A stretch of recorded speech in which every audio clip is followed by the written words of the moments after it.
My dear students, मैं जैसा फिर से आपके सामने लेके आऊं क्लास 12 केमिस्ट्री के चैप्टर 2 इलेक्ट्रोकेमिस्ट्री के बहुत ही इंपॉर्टेंट क्वेश्चन का उसके सॉल्यूशन के साथ, उसके आंसर के साथ बहुत ही अच्छा वीडियो और बहुत ही सिंपल लैंग्वेज में सिंपल एग्जांपल के साथ। वन टाइम अगर आप इसको देखते हैं तो आपको लैंग्वेज बहुत अच्छी लगेगी। वन टाइम देखने पर अगर आपको कोई क्वेश्चन का आंसर अच्छा लगता है तो अपनी कॉपी पे उसको नोट करें और उसको याद करें। कहीं ना कहीं आपको अच्छा लगेगा कि बहुत सिंपल लैंग्वेज है, बहुत जल्दी याद हो गया।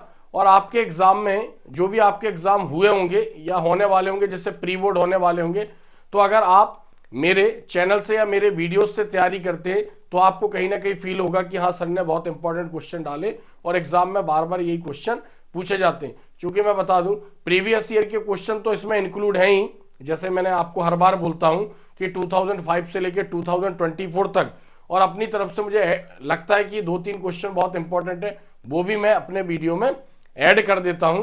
तो लगातार आप देख भी रहे, मैसेज भी करते हैं और हर बार कुछ ना कुछ एक अच्छा वीडियो मैं आपके लिए लेकर ही आता हूं। और जब तक आपके एग्जाम नहीं हो जाते तब तक मैं आपके साथ में हूं। और मेरे चैनल के माध्यम से अगर आप मेरे चैनल से जुड़े हुए हैं तो 101% मैं आपकी तैयारी बहुत अच्छी करवा दूंगा। केमिस्ट्री में अगर आप इन वीडियो से तैयारी करते हैं तो 101%, अगर आप पढ़ने में बहुत अच्छे हैं तो 60-65 के अबव आपके मार्क्स इसमें से आ जाएंगे। क्योंकि बोर्ड क्या करता है, एक दो क्वेश्चन नए देता है जिससे कहीं ना कहीं थोड़ा सा बच्चों को प्रॉब्लम होती है। हालांकि सब पुराने होते हैं लेकिन थोड़ा सा एनसीईआरटी को फॉलो कर रहा है, इसलिए क्वेश्चनों को घुमा देता है। तो आज हम पढ़ने वाले हैं, आप देख सकते हैं 12th केमिस्ट्री एनसीईआरटी पर पूरे वीडियो मेरे बेस्ड है। और ज्यादातर मैं फिर बता दूं ये वीडियो एमपी बोर्ड के बच्चों के लिए है, क्योंकि एमपी बोर्ड के बच्चों के लिए एक सिस्टमेटिकली कंटेंट यूट्यूब पर नहीं है। ठीक है, बहुत अच्छे टीचर हैं, बहुत इंपॉर्टेंट टॉपिकों को समझाते हैं, बट सिस्टमेटिकली जैसे मैंने अपने आप प्ले लिस्ट में देख सकते हैं बहुत सिस्टमेटिकली मैंने वीडियो अपलोड किए हैं। तो 12th chemistry NCERT chapter 2 electrochemistry important questions with answer, तो हम इसको समझेंगे आज बहुत ही सिंपल लैंग्वेज के साथ।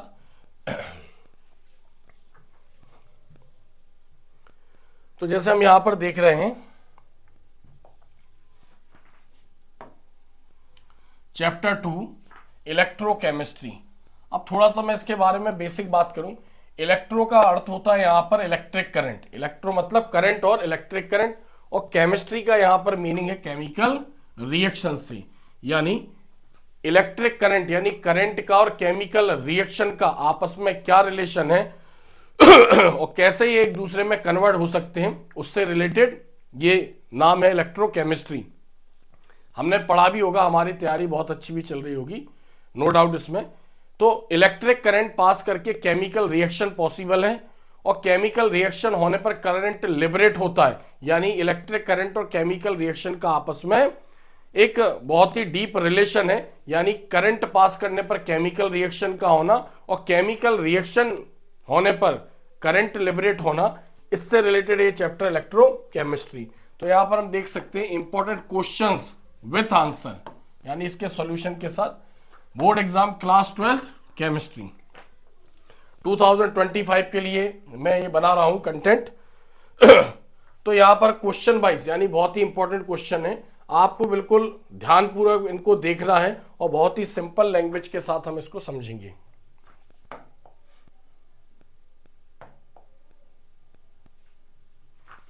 तो जैसे यहां पर क्वेश्चन 1 है, राइट लेबल डायग्राम, यानी हमें डायग्राम बनाना है structure and chemical equation of electrochemical cell. उसका स्ट्रक्चर बना के हमें उसको लेबल डायग्राम यानी उसका हमें लेबलिंग करनी है। इलेक्ट्रोकेमिकल सेल को हम गैल्वेनिक सेल के नाम से भी जानते हैं। तो इलेक्ट्रोकेमिकल सेल हमने पढ़ा होगा। सेल, जैसे किसी ने पूछा सेल क्या है, तो हम ये कह सकते हैं सेल ऐसी डिवाइस जिसमें कंटेनर होगा, 2 इलेक्ट्रोड होंगे और इलेक्ट्रोलाइटिक सोल्यूशन होगा। इलेक्ट्रोलाइटिक मतलब इलेक्ट्रो मतलब इलेक्ट्रिक करंट और लाइटिक मतलब डीकंपोजिशन। जो करंट पास करने पर डीकंपोज हो जाए उसको बोलेंगे हम इलेक्ट्रोलाइटिक सोल्यूशन।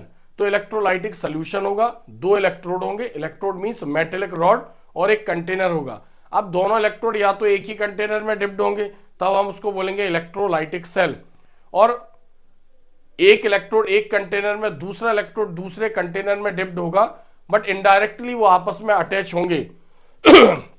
कंटेनर भी आपस में अटैच होंगे और इलेक्ट्रोड भी आपस में अटैच होंगे, यानी जो सेल है उसमें इलेक्ट्रोड, कंटेनर और इलेक्ट्रोलाइटिक सॉल्यूशन। तो हम इनके बारे में, चूंकि हमने इसका ऑब्जेक्टिव वीडियो भी बनाया, उसमें भी इसके बारे में समझा था, तो सबसे पहले हम थोड़ा सा इसके बेसिक की बात करें।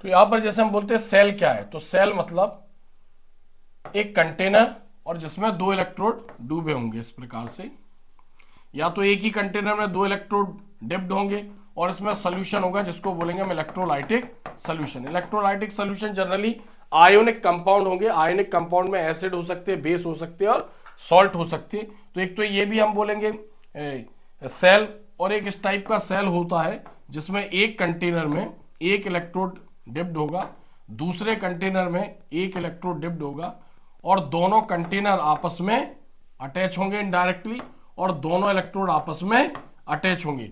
तो ये भी सेल है। तो कुल मिलाकर सेल हम क्या बोल रहे हैं, सेल मतलब ऐसी डिवाइस जिसमें दो इलेक्ट्रोड हो, कंटेनर हो, जनरली जो हमारे 12th लेवल पर हैं और जो एग्जाम में आते हैं उससे रिलेटेड ही हम बात कर रहे हैं। तो इलेक्ट्रोड, मेटेलिक रॉड, कंटेनर और उसमें सॉल्यूशन होगा इलेक्ट्रोलाइटिक सॉल्यूशन जो करंट के इफेक्ट से डीकंपोज होगा। तो ये होते हैं सेल। तो यहां पर इसको बोलते हैं हम इलेक्ट्रोलाइटिक सेल और ये कहलाता है इलेक्ट्रोकेमिकल सेल। इसमें आउटर सोर्स से करंट पास करते हैं, आउटर सोर्स से इसमें करंट पास करेंगे किसी भी बैटरी द्वारा, तो अंदर केमिकल रिएक्शन होगी। तो हम क्या बोल रहे हैं, करंट पास करने पर केमिकल रिएक्शन। इस टाइप की डिवाइस जब हम डिजाइन करेंगे, क्रिएट करेंगे, तो इसमें केमिकल रिएक्शन होगी और केमिकल रिएक्शन होने पर इसमें करंट लिबरेट होगा। इसको बोलेंगे हम इलेक्ट्रोकेमिकल सेल। तो सेल के बारे में इतना बेसिक नॉलेज हमें होना चाहिए। तो हम चलते हैं अपने कॉन्सेप्ट पर। तो यहां पर चैप्टर 2 इलेक्ट्रोकेमिस्ट्री और यहां पर हम फर्स्ट क्वेश्चन देख रहे हैं, राइट द लेबल डायग्राम। तो इलेक्ट्रोकेमिकल सेल के बारे में हम समझते हैं, क्योंकि एग्जाम में आएगा तो क्या लिखना है हमें, इलेक्ट्रोकेमिकल सेल की हमें डेफिनेशन बतानी है, हमें इसकी इक्वेशन बतानी है और इसका लेबल डायग्राम बताना है हमें। तो हम क्या बोल रहे हैं, electrochemical cell, the cell in which electrical energy is produced due to chemical reaction. Chemical reaction होने पर जो इलेक्ट्रिकल एनर्जी यानी इलेक्ट्रिक करंट लिबरेट होगा, इज कॉल्ड इलेक्ट्रोकेमिकल सेल। यानी इलेक्ट्रोकेमिकल सेल का मीनिंग ये होता है, इलेक्ट्रो मतलब इलेक्ट्रिक करंट और केमिस्ट्री मतलब केमिकल, मतलब केमिकल रिएक्शन होने पर। तो is called electrochemical cell. It is based on redox reaction. Redox reaction पर बेस्ड होगा। रेडॉक्स रिएक्शन हमने पढ़ी है, ऐसी रिएक्शन जिसमें एक सब्सटेंस यानी कोई भी एक जो कंटेंट है, यानी एटम हो सकता है, मॉलिक्यूल हो सकता है, आयन हो सकता है, कोई भी जो सब्सटेंस है, यानी वो इलेक्ट्रॉन लूज करेगा और एट द मोमेंट उसी समय उस इलेक्ट्रॉन को कोई गेन करेगा। इस होल प्रोसेस को हम बोलते हैं रेडॉक्स रिएक्शन। जो इलेक्ट्रॉन देगा उस प्रोसेस को बोलते हैं ऑक्सीडेशन और जो इलेक्ट्रॉन गेन करेगा उस प्रोसेस को बोलेंगे रिडक्शन। जब ये एक साथ होती हैं तो इसको बोलते हैं हम redox reaction. But in this oxidation and reduction, क्या बोल रहे हैं, रेडॉक्स रिएक्शन पर बेस्ड है और ऑक्सीडेशन और reduction half reactions indirectly take place in two separate container. यानी जो इलेक्ट्रोकेमिकल सेल है उसमें केमिकल रिएक्शन होने पर करंट लिबरेट होगा, रेडॉक्स रिएक्शन पर बेस्ड होगा, बट ऑक्सीडेशन और रिडक्शन जो प्रोसेस होगी, जो रिएक्शन होगी, वो सेपरेट कंटेनर में होगी, लेकिन वो सेपरेट कंटेनर इनडायरेक्टली आपस में जुड़े होंगे। तो एक बहुत अच्छी डेफिनेशन हमने देखी, the cell in which electrical energy is produced due to chemical reaction is called electrochemical cell. It is based on redox reaction, but in this oxidation and reduction half reactions indirectly take place in two separate containers. तो हमें क्या है, हमने इसकी definition बताई। अब हम इसका डायग्राम देखते हैं।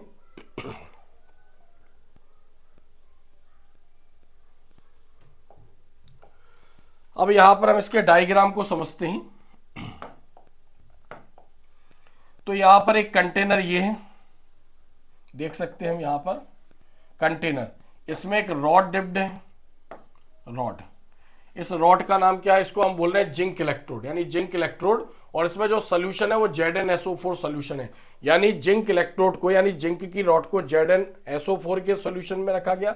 और यहां पर देखते हैं जो Cu इलेक्ट्रोड है, यानी जो कॉपर इलेक्ट्रोड है, उसको CuSO4 के सोल्यूशन में रखा गया है, यानी जिंक इलेक्ट्रोड ZnSO4 में और कॉपर इलेक्ट्रोड CuSO4 के सोल्यूशन में रखा गया है। तो हम यहां पर बता सकते हैं कि इसमें क्या भरा हुआ है, सोल्यूशन।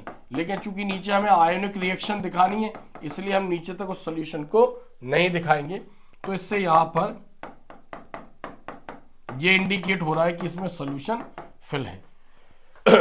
अब यहां पर जो सोल्यूशन है, इन दोनों सोल्यूशनों को एक U shaped tube, U shaped tube मतलब इसका जो शेप होता है वो यू के आकार का होता है, यानी यू के जैसा है उल्टा। अगर हम इसको सीधा कर दें तो यू शेप्ड ट्यूब, यानी दोनों सोल्यूशन को यू शेप्ड ट्यूब द्वारा अटैच करते हैं। इसमें सॉल्ट भरा हुआ है, सॉल्ट क्या है, इसमें KCl है, KNO3 ले सकते हैं, Na2SO4 पोटेशियम क्लोराइड ले सकते हैं, और पोटेशियम नाइट्रेट और सोडियम सल्फेट, ऐसे इसमें कुछ सॉल्ट यूज कर सकते हैं। क्योंकि K मेटल है इसलिए इसके ऊपर पॉजिटिव चार्ज, और Cl यहाँ पर नॉन मेटल है इसलिए इसके ऊपर नेगेटिव चार्ज। दोनों की वैलेंसी 1 है बट अपोजिट है। क्योंकि दोनों को कनेक्ट करने का काम कर रहा है, इसलिए हम यहां पर इसको बोल रहे हैं सॉल्ट ब्रिज। क्या बोल रहे हैं इसको, सॉल्ट ब्रिज, इसको हमने नाम दिया सॉल्ट ब्रिज। दोनों इलेक्ट्रोड को आउटर सोर्स से एक मेटेलिक वायर द्वारा, यहां पर हम दिखा रहे हैं मेटेलिक वायर, जैसे इनको कनेक्ट करेंगे यानी इसमें रिएक्शन शुरू हो जाएगी। तो मेटेलिक वायर द्वारा और गैल्वेनोमीटर या वोल्टमीटर द्वारा इसको कनेक्ट कर देते हैं दोनों इलेक्ट्रोडों को। अब जैसे हम दोनों को यहां पर इसको क्या बोल रहे हैं, की, जैसे ये दोनों तारों को हम यहां पर ज्वाइंट कर देंगे, यहां पर रिएक्शन शुरू हो जाएगी। तो रिएक्शन कैसे शुरू होगी यहां पर हम देखते हैं। तो सबसे पहले क्या होगा कि जो जिंक इलेक्ट्रोड है, जिंक इलेक्ट्रोड मतलब चूंकि केमिस्ट्री में हम क्या बोलते हैं, एटम होता है, मॉलिक्यूल होता है, एलिमेंट होता है, कंपाउंड होता है, मिक्सचर होता है, आयन होता है, यानी हम उसको इलेक्ट्रोड बोल रहे हैं। तो इलेक्ट्रोड मतलब metallic rod, metallic rod means element, और एलिमेंट किससे बना होता है, एटम से। तो यहाँ पर जो इलेक्ट्रोड है वो जिंक एटम से बना हुआ है। तो जैसे इस पूरी डिवाइस का अभी बताया ऐसे इसको कनेक्ट करते हैं, तो रिएक्शन यहां से शुरू होगी कि जिंक इलेक्ट्रोड से जो Zn2+ आयन है वो सोल्यूशन में आने लगते हैं। चूंकि जिंक की वैलेंसी 2 होती है, तो जिंक क्या करेगा, अपने इलेक्ट्रॉनों को रॉड पर ही छोड़ देगा और Zn2+ आयन फॉर्म में सोल्यूशन में आ जाएगा। तो यहां पर चूंकि इलेक्ट्रॉन लूज कर रहा है, तो हमने पढ़ा है इलेक्ट्रॉन लूज करने की प्रोसेस ऑक्सीडेशन कहलाती है। और सेल में जिस इलेक्ट्रोड पर ऑक्सीडेशन की प्रोसेस होती है उसको हम एनोड कहते हैं। यानी जहां पर इलेक्ट्रॉन लूज होते हैं, इलेक्ट्रॉन लूज होने की प्रोसेस ऑक्सीडेशन, किसी भी सब्सटेंस से इलेक्ट्रॉन का निकलना ऑक्सीडेशन, और उस पोल को यानी उस प्लेट को, उस इलेक्ट्रोड को हम एनोड नाम देंगे। क्योंकि ऑक्सीडेशन की प्रोसेस हमेशा एनोड पर होती है। जनरली जो एनोड होगा वो लेफ्ट साइड होगा। तो यहां से ये इलेक्ट्रॉन होकर, यानी हम ऐसा मानते हैं कि यहां से इलेक्ट्रॉन किस तरफ जाएंगे, इस तरफ जाएंगे। कहां पर, अपोजिट साइड, यानी कॉपर इलेक्ट्रोड की तरफ रन करेंगे। चूंकि इलेक्ट्रॉनों का यहां पर मूवमेंट दिखाया है इसलिए हम क्या बोले यहां पर, फ्लो ऑफ इलेक्ट्रॉन।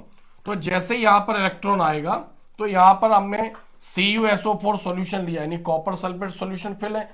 तो कॉपर सल्फेट यानी Cu2+ और SO4 सल्फेट आयन में ये डीकंपोज हो जाएगा। Cu2+ और सल्फेट आयन में डीकंपोज हो जाएगा।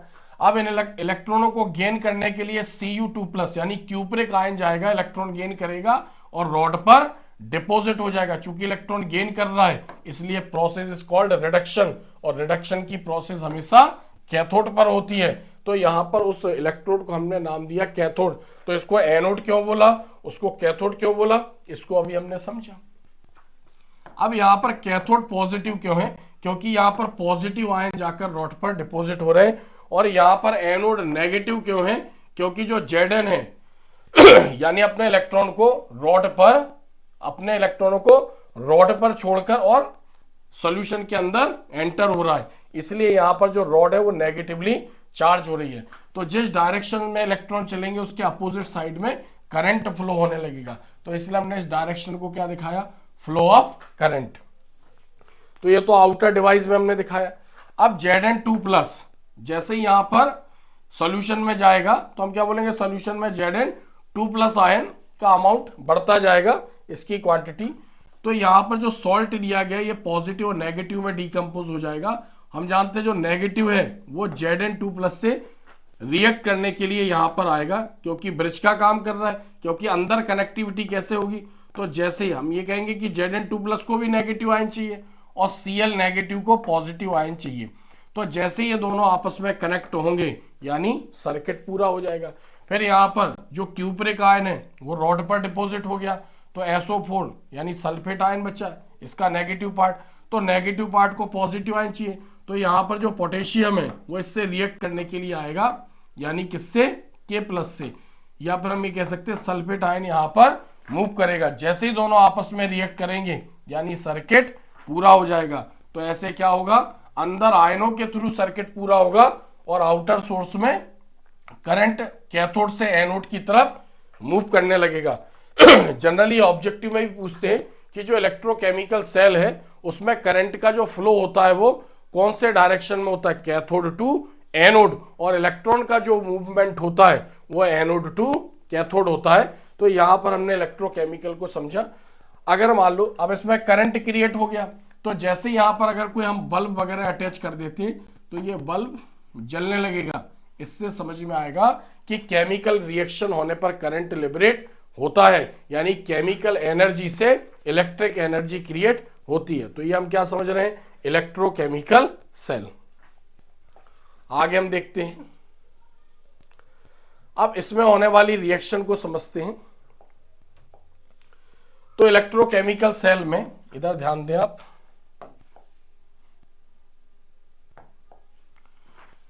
जैसे ये इलेक्ट्रोकेमिकल सेल है, इसमें Zn इलेक्ट्रोड है और इसमें Cu कॉपर इलेक्ट्रोड को इसमें रखा गया। तो इसमें क्या हो रहा है कि जो जिंक है वो Zn2+ फॉर्म में सॉल्यूशन में आ जा रहा है। तो यहां पर हमने बताया पहले जिंक सॉलिड था, क्या था, जिंक सॉलिड। जब पूरा सर्किट कंप्लीट हुआ तो Zn अपने इलेक्ट्रॉन को रॉड पर छोड़कर और Zn2+ आयन फॉर्म में सॉल्यूशन में आ जा रहा है। चूंकि इलेक्ट्रॉन लूज कर रहा है इसलिए हमने उस इलेक्ट्रोड को नाम दिया एनोड, और इलेक्ट्रॉन लूज करने की प्रोसेस क्या कहलाएगी यहाँ पर, ऑक्सीडेशन। इसको क्या बोलेंगे हम यहाँ पर, ऑक्सीडेशन। अब इलेक्ट्रॉन एनोड से कहां जाएंगे, कॉपर इलेक्ट्रोड की तरफ।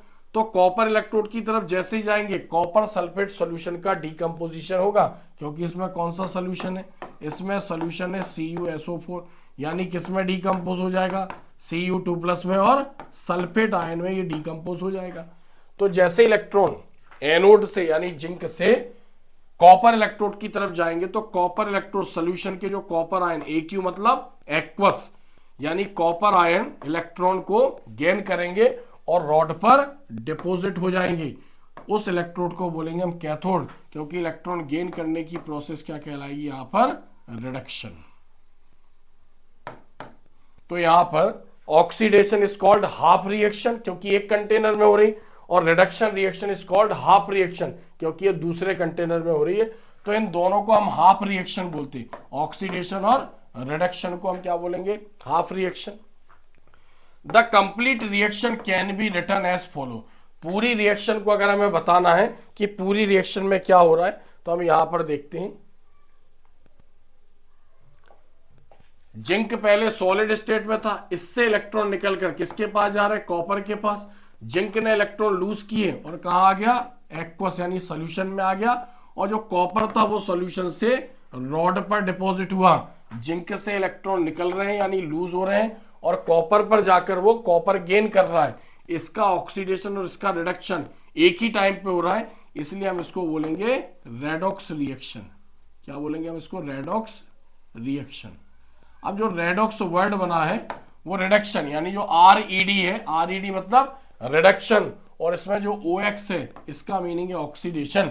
दोनों को मिलाकर ये वर्ड बना है रेडॉक्स रिएक्शन। तो ये कंप्लीट रिएक्शन थी। अब डैनियल सेल को अगर हमें एक इक्वेशन फॉर्म में रिप्रेजेंट करना है तो कैसे करेंगे, यानी जिंक सॉलिड है, ZnSO4 सॉल्यूशन में डिप है, यानी एक हाफ सेल बना जिंक ZnSO4 में। यहां पर जो Cu है यानी कॉपर सॉलिड है, CuSO4 सॉल्यूशन में डिप है, यानी यहां पर भी क्या बना, ये हाफ सेल बना। फिर दोनों सॉल्यूशन को कौन कनेक्ट करके रख रहा है, जो पैरेलल लाइनें यहां पर बताई हैं इसको बोल रहे हैं हम सॉल्ट ब्रिज। सॉल्ट ब्रिज ने दोनों को कनेक्ट करके रखा। जब कॉपर को CuSO4 में रखा तो एक कैथोड बना, और चार्ज क्या रहा इसके ऊपर, पॉजिटिव, क्योंकि कॉपर आयन यानी क्यूप्रिक आयन रॉड पर डिपोजिट हो रहा है, इसलिए रॉड पॉजिटिवली चार्ज हो गई। यहां पर जब जिंक को इसके अंदर रखा तो ये एनोड बना, और इलेक्ट्रॉन लूज करने के कारण वो जो रॉड है वो नेगेटिवली चार्ज हो गई। तो ऐसे हमने इलेक्ट्रोकेमिकल सेल को समझा, उसकी डेफिनेशन, उसका डायग्राम, लेबल डायग्राम, यानी पूरा उसका मतलब नाम लिखते हुए उसको बोलेंगे हम लेबल डायग्राम, और equation, chemical equation of reaction, पहले ऑक्सीडेशन, फिर रिडक्शन, फिर रेडॉक्स रिएक्शन, और फिर डैनियल सेल को कैसे रिप्रेजेंट करेंगे। अगर एग्जाम में आएगा तो हमें इतना इसको लिखना है। नेक्स्ट देखते हैं अगला question, what is salt bridge. What is salt bridge. अब सॉल्ट ब्रिज क्या है, अब चूंकि सॉल्ट मतलब जो खाने में सॉल्टी होंगे, खा रहे होंगे, उसको हम सॉल्ट बोलते हैं। ब्रिज का काम कर रहे हैं, तो अभी हमने पढ़ा इलेक्ट्रोकेमिकल सेल में KCl और KNO3 या Na2SO4 दोनों को अगर अगर सॉल्यूशन के साथ, जेल के साथ इस यू शेप्ड ट्यूब के अंदर भर देते हैं, जो क्या करता है, दोनों की कनेक्टिविटी को बनाए रखता है, इसलिए हम इसको बोलते हैं सॉल्ट ब्रिज। तो हम यहां पर देखते हैं सॉल्ट ब्रिज, आंसर देखते हैं यहां पर, U shaped tube, U shaped tube is filled with semi solid paste. उसके अंदर क्या होता है, semi solid paste of electrolyte. Electrolyte ionic compound होते, एसिड हो सकते, बेस हो सकते, सॉल्ट हो सकते। तो यहां पर electrolyte such as KCl salt है, KNO3 पोटेशियम नाइट्रेट, और Na2SO4 सोडियम सल्फेट, तीनों में से कोई एक लेंगे विथ अगर एक क्या बोलते हैं, एक वाटर प्लांट है, एल्गी है, agar which is known as salt bridge, क्योंकि ये तीनों सॉल्ट है, तो सॉल्ट को अगर के साथ मिलाकर क्या बनाया, इसका सेमी सॉलिड पेस्ट बनाया, जिसको हम बोल रहे हैं सॉल्ट ब्रिज। इसके फंक्शन भी एग्जाम में पूछते हैं, फंक्शन ऑफ सॉल्ट ब्रिज। तो क्या बोल रहे हैं हम, the functions of salt bridge in electrochemical cell are as follows. Salt bridge किसमें यूज हो रहा है, इलेक्ट्रोकेमिकल में यूज होता है, दो हाफ सेल की कनेक्टिविटी को बनाए रखता है, उनके सॉल्यूशन को आपस में मिलने नहीं देगा, और इलेक्ट्रिकल न्यूट्रलिटी को भी बनाए रखता है, और पूरे सेल को बैलेंस रखता है, न्यूट्रल रखता है। तो यहां पर फर्स्ट फंक्शन है, it completes circuit between two electrolytes, यानी पूरे सेल का सर्किट कंप्लीट कर रहा है। Second, it prevents the mixing of the two half cell electrolyte, दो इलेक्ट्रोलाइट के सॉल्यूशन आपस में नहीं मिलेंगे, केवल आयन मूव कर सकते हैं। Third, it maintains electrical neutrality, यानी पूरे सेल में चार्ज इक्वल होगा। तो ये इसके तीन मेन फंक्शन है, यहां पर हम इसके देख सकते हैं। नेक्स्ट अगला थर्ड क्वेश्चन देखते हैं, write the difference between. Next question number third, right the difference between, किसमें, इलेक्ट्रोकेमिकल सेल में और इलेक्ट्रोलाइटिक सेल में। फिर वीक इलेक्ट्रोलाइट्स और स्ट्रॉन्ग इलेक्ट्रोलाइट में डिफरेंस एग्जाम में पूछते हैं। तो इलेक्ट्रोकेमिकल सेल अभी हमने पढ़ा, कैसे उसको आइडेंटिफाई करेंगे, दो सेपरेट कंटेनर होंगे, इसमें इलेक्ट्रोड होगा एक में, दूसरे में एक इलेक्ट्रोड होगा, कंटेनर आपस में अटैच होंगे सॉल्यूशन, और दोनों इलेक्ट्रोड आपस में मेटेलिक वायर द्वारा, और ये कहलाएगा यहाँ पर इलेक्ट्रोलाइटिक सेल। दोनों इलेक्ट्रोड इसमें एक ही सॉल्यूशन, इलेक्ट्रोलाइटिक सॉल्यूशन में डिप होंगे, और बाहर से इसमें करंट पास किया जाएगा। तो हमें इन दोनों में डिफरेंस पढ़ना है, ठीक है, हमारे सामने है। तो हम क्या बोल रहे हैं, केमिकल एनर्जी, यानी जो इलेक्ट्रोकेमिकल सेल है उसमें केमिकल एनर्जी इस चेंज, मतलब केमिकल रिएक्शन होने पर इलेक्ट्रिक एनर्जी प्रोड्यूस होगी, यानी chemical energy is change to electric energy. उधर वाला जिसको हम इलेक्ट्रोलाइटिक बोल रहे हैं, electric energy changed to chemical energy, just opposite है। इसमें केमिकल रिएक्शन होने पर करंट लिबरेट होगा और इसमें करंट पास करने पर केमिकल रिएक्शन होंगी। यानी जो ऊपर वाला पॉइंट है वो इलेक्ट्रोकेमिकल सेल को लेकर बताया गया और इलेक्ट्रोलाइटिक जो सेल का जो पॉइंट है वो नीचे बताया गया। Second point, two electrodes are dipped in two separate electrolytes, यानी इसमें दो इलेक्ट्रोड है बट अलग अलग सॉल्यूशन में वो डिप है। Both electrodes are dipped in same electrolyte, यानी दोनों इलेक्ट्रोड एक ही सॉल्यूशन में इसमें डिप है। Third point, redox reaction occur spontaneously, इसमें रेडॉक्स रिएक्शन अपने आप हुई। जिंक ने इलेक्ट्रॉन लूज किए और कॉपर ने यानी Cu2+ आयन ने इलेक्ट्रॉन को गेन किया, यानी एट द मोमेंट एक ही समय पर इलेक्ट्रॉन का लूज करना, उस इलेक्ट्रॉन का गेन करना, redox reaction, electron lose oxidation, electron gain reduction. Redox reaction occur by passing electric current, इसमें भी ऐसा होता है। सपोज करो जैसे हमने यहाँ पर NaCl लिया, सोडियम क्लोराइड यहाँ पर लिया, तो करंट पास करेंगे तो Cl के ऊपर नेगेटिव चार्ज और सोडियम के ऊपर पॉजिटिव चार्ज। ये यहाँ पर पॉजिटिव पोल होगा, ये नेगेटिव, इसको एनोड बोलेंगे, इसको ये एनोड कहलाएगा और ये कैथोड कहलाएगा। तो यहाँ पर Cl यानी कहा जाएगा पॉजिटिव इलेक्ट्रोड की तरफ अपना इलेक्ट्रॉन लूज करेगा, इस पर ऑक्सीडेशन होगा और ये इलेक्ट्रॉन एनोड से कैथोड की तरफ जाएंगे, Na+ उस इलेक्ट्रॉन को गेन करेगा, रिडक्शन प्रोसेस होगी। तो इसमें भी रेडॉक्स रिएक्शन हो रही है बट करंट पास करने पर होती है। Fourth point, salt bridge is required, जो इलेक्ट्रोकेमिकल सेल है उसमें सॉल्ट ब्रिज रिक्वायर्ड है। Salt bridge is not required, इसमें सॉल्ट ब्रिज की जरूरत नहीं है, इसमें सॉल्ट ब्रिज की जरूरत नहीं है और इसमें सॉल्ट ब्रिज रिक्वायर्ड है। Fifth point, anode is negative, यानी जो इलेक्ट्रोकेमिकल सेल है उसमें एनोड नेगेटिव और कैथोड कैसा होगा, पॉजिटिव। क्यों होगा, क्योंकि एनोड पर इलेक्ट्रॉन Zn इलेक्ट्रॉन को लूज करके जा रहा है, यानी रॉड पॉजिटिवली नेगेटिवली चार्ज हो गई और यहां पर पॉजिटिव आयन उसके ऊपर डिपॉजिट हो रहा है, इसलिए यहां पर कैथोड पॉजिटिव होगा। इसमें जस्ट अपोजिट है, क्योंकि डायरेक्ट जब हम करंट पास कर रहे हैं तो पॉजिटिव पोल जो है वो एनोड और नेगेटिव यहाँ कैथोड, तो पॉजिटिव करंट यहां से और यहां पर नेगेटिव चार्ज, इसलिए यहां पर जस्ट अपोजिट होगा, एनोड इज पॉजिटिव और कैथोड इज नेगेटिव। तो ऐसे हमने यहाँ पर डिफरेंस देखे, एग्जाम में आते ही आते हैं, बहुत ही सिंपल तरीके से हमने इसको लिखा है और अगर आप एक बार पढ़ेंगे तो बहुत जल्दी ये याद हो जाएंगे आपको। नेक्स्ट देखते हैं अगला difference between weak electrolyte and strong electrolyte. अब मैंने आपको पहले भी बताया है इलेक्ट्रोलाइट का मीनिंग क्या है। इलेक्ट्रोलाइट मतलब इलेक्ट्रो मतलब इलेक्ट्रिक करंट और लाइट्स मतलब डीकंपोजिशन। ऐसे कंपाउंड जिनको वाटर में डिसॉल्व करते हैं तो आयोनाइज हो जाते हैं, यानी पॉजिटिव नेगेटिव आयनिक बॉन्ड जैसे उस समय फॉर्म हुआ होगा सेम कंडीशन में वो आयोनाइज हो जाएंगे या फिर करंट पास करने पर आयोनाइज हो जाते हैं और अपोजिट इलेक्ट्रोड की तरफ मूव करने लगते हैं। तो किसी भी सॉल्यूशन में जो पॉजिटिव और नेगेटिव आयन है उसका अपोजिट इलेक्ट्रोड की तरफ मूव करना कंडक्टिविटी ऑफ सॉल्यूशन, उसी को बोलते हैं हम कंडक्टिविटी ऑफ सॉल्यूशन, यानी सॉल्यूशन में करंट बहने लगा, फ्लो होने लगा, यानी movement of ion at opposite electrode is called conductivity of solution.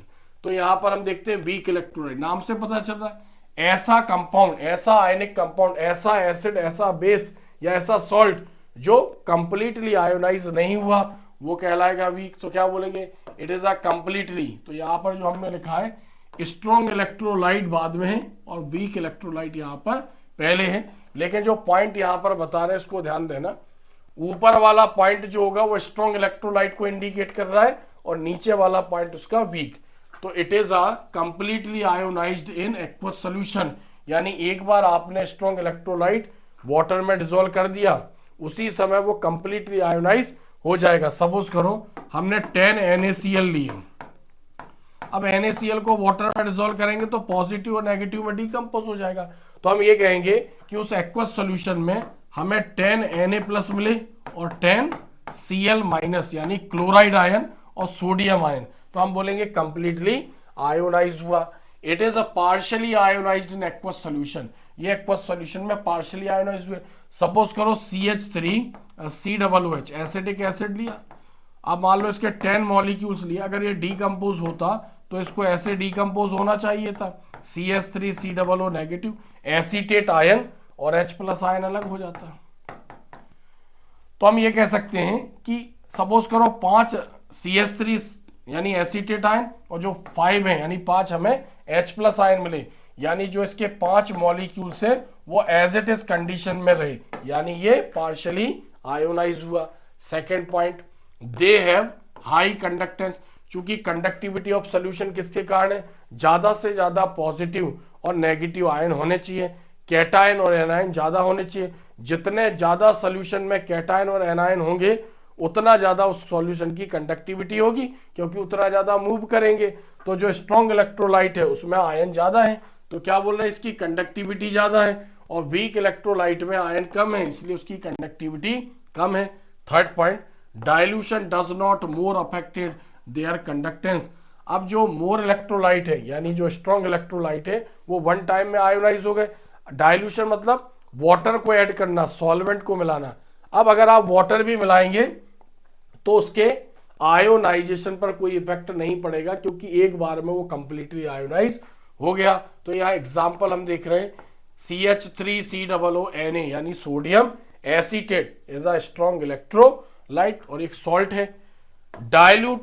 Dilution is more affected their conductance, यानी जो वीक इलेक्ट्रोलाइट है जितना आप वाटर ऐड करते जाओगे उसका आयोनाइजेशन बढ़ता जाएगा, यानी डाइल्यूशन करने पर, वाटर ऐड करने पर उसकी कंडक्टिविटी इंक्रीज होगी। और चूंकि कोलरास पढ़ेंगे, कोलरास ने कहा था जो इन्फिनाइट डाइल्यूशन है यानी वीक इलेक्ट्रोलाइट का डाइल्यूशन कैसा कर दिया जाए, इन्फिनाइट, बहुत ज्यादा उसमें सॉल्वेंट या वाटर ऐड कर दिया जाए तो वो भी कंप्लीटली आयोनाइज हो जाता है। इसलिए हम क्या बोल रहे हैं, dilution is more affected their conductance, उसके कंडक्टेंस को बढ़ाएगा। तो यहां पर इसका एग्जांपल देखते हैं, CH3COOH acetic acid is a example of weak electrolyte. तो हमने इसके यहां पर बहुत ही सिंपल पॉइंट समझे। फोर्थ क्वेश्चन हम यहां पर देखते हैं। Fourth question, describe standard hydrogen electrode, standard hydrogen electrode, और इसको बोलेंगे शॉर्ट में SHE। S means standard, H means hydrogen और E मतलब electrode, with diagram and chemical reaction. SHE exam में बहुत पूछते हैं और इसको मैं डायग्राम के थ्रू और केमिकल रिएक्शन के थ्रू समझना है। तो सबसे पहले हम ये समझें SHE है क्या। SHE एक हाफ सेल है। हाफ सेल मतलब जब एक कंटेनर में एक इलेक्ट्रोड होगा, अब हाफ सेल है उसमें ऑक्सीडेशन की प्रोसेस भी हो सकती है और रिडक्शन प्रोसेस भी हो सकती है। ये एनोड के समान भी बिहेव कर सकता है और कैथोड के समान भी बिहेव कर सकता है। अब इसका यूज क्या है, ये एक रेफरेंस इलेक्ट्रोड है। इलेक्ट्रोकेमिकल सेल में करंट लिबरेट होता है, अभी हमने पढ़ा। इलेक्ट्रोकेमिकल सेल मतलब जिसमें दो हाफ सेल हैं। इलेक्ट्रोकेमिकल सेल मींस जिसमें दो हाफ सेल हैं और इसमें करंट लिबरेट हो रहा। तो कौन से हाफ सेल से कितना करंट लिबरेट हुआ, इसको आइडेंटिफाई करना बहुत मुश्किल है। इसलिए यहां पर ऐसा इलेक्ट्रोड बनाया गया जो ये बता दे कि किस हाफ सेल से कितना करंट लिबरेट होता है। तो इलेक्ट्रोकेमिकल सेल में अगर किसी हाफ सेल की, ध्यान से समझना, अगर किसी हाफ सेल की टेंडेंसी इलेक्ट्रॉन गेन करने की है तो SHE को इलेक्ट्रोकेमिकल सेल में किस तरफ अटैच करेंगे, हम लेफ्ट साइड अटैच करेंगे, क्योंकि लेफ्ट साइड क्या हो रहा है, इलेक्ट्रॉन दिए जाते हैं, लूज होते हैं, और राइट साइड क्या होता है, इलेक्ट्रॉन गेन किए जाते हैं। अगर हाफ सेल कोई जिसका हमें पोटेंशियल निकालना है यानी कितना करंट लिबरेट हुआ, तो SHE को हम लेफ्ट साइड, क्योंकि ये एज ए एनोड के समान बिहेव करेगा और वो कैथोड के समान। अगर मान लो जिस इलेक्ट्रोड का पोटेंशियल निकालना है, जिस हाफ सेल का, अगर उसकी टेंडेंसी इलेक्ट्रॉन लूज करने की है तो SHE को इस तरफ राइट साइड और दूसरे हाफ सेल को हम इस तरफ कनेक्ट करेंगे। तो क्या है SHE? SHE एक रेफरेंस इलेक्ट्रोड है, यानी इलेक्ट्रोकेमिकल सेल में जो हाफ सेल है उसका पोटेंशियल यानी उसका करंट को मेजर करने के लिए इसको बनाया गया। इस तरीके से इसको डिजाइन किया गया कि इसका जो पोटेंशियल है वो 0 माना गया है। और ये एनोड कैथोड अभी हमने बताया डिपेंड करता है मैं कौन से हाफ सेल का पोटेंशियल निकालना है। उस हाफ सेल की टेंडेंसी क्या है, इलेक्ट्रॉन लूज करेगा, इलेक्ट्रॉन गेन करेगा। ऐसा हम इलेक्ट्रोकेमिकल सीरीज में जो एलिमेंट हम यूज कर रहे हैं, यानी जो मेटेलिक इलेक्ट्रोड, तो इलेक्ट्रोकेमिकल सीरीज में देख के पता चल जाता है। यानी जो इलेक्ट्रोकेमिकल सीरीज में ऊपर है, ऊपर तरफ, वो उनमें ऑक्सीडेशन प्रोसेस होती है, इलेक्ट्रॉन लूज करते हैं, और जो नीचे हैं वो इलेक्ट्रॉन गेन करते हैं। तो इलेक्ट्रोकेमिकल सीरीज से पता चल जाएगा एनोड बनेगा कि कैथोड बनेगा। जो हाइड्रोजन के ऊपर होंगे वो एनोड बनेंगे, और जो हाइड्रोजन के नीचे होंगे वो कैथोड बनेंगे। ऐसा आपने इलेक्ट्रोकेमिकल सीरीज में पढ़ा होगा। तो हमें क्या समझना है यहाँ पर, SHE। तो सबसे पहले हम इसको समझे, इसकी definition. SHE it is a half cell. क्या है ये, एक हाफ सेल है। इन विच प्लेटिनम इलेक्ट्रोड, इसमें क्या लेते हैं, प्लेटिनम इलेक्ट्रोड, यानी platinum electrode is placed in a solution containing 1 molar, यानी जो प्लेटिनम इलेक्ट्रोड को है वो 1 मोलर, मोलर का मीनिंग क्या होता है, मोल पर लीटर, यानी 1 लीटर जो सॉल्यूशन है जिसमें क्या डिसॉल्व है, H plus ion, concentration of H plus ion. अब H प्लस आयन कहां से आएंगे, किसी एसिड को लेते हैं उसके लिए। तो यानी it is a half cell in which platinum electrode is placed in a solution containing 1 molar concentration of H plus ion at 298 kelvin. यानी इसमें प्लेटिनम इलेक्ट्रोड को, यानी molar H plus ion, molar H plus ion जिसमें 1 मोल H plus ion हो, और उस solution का temperature कितना होना चाहिए, 298 केल्विन, उसमें प्लेटिनम इलेक्ट्रोड को रखा। The platinum electrode is sealed in a glass tube. जो इलेक्ट्रोड है वो एक ग्लास ट्यूब द्वारा पूरा कवर होगा, और उसमें प्लेटिनम वायर द्वारा उस इलेक्ट्रोड को अटैच करेंगे। अब हम डायग्राम समझेंगे। The glass tube is filled with a hydrogen gas, और उस ग्लास ट्यूब में हाइड्रोजन गैस फिल कर देंगे, और उस गैस का प्रेशर होगा 1 atm प्रेशर। फिर H2 gas is absorbed on the platinum electrode. H2 gas platinum electrode पर एब्सॉर्ब होगी, और थोड़ी देर में दोनों में, यानी जो सॉल्यूशन में H प्लस आयन है और जो H2 गैस अंदर जा रही है, उसमें इक्विलिब्रियम एस्टेब्लिश हो जाएगा between H2 and H plus ion. तो बहुत सिंपल तरीके से हमने इसको समझा। तो एक बार हम इसका एक मोरल ऑफ द स्टोरी इसकी हम समझ ले।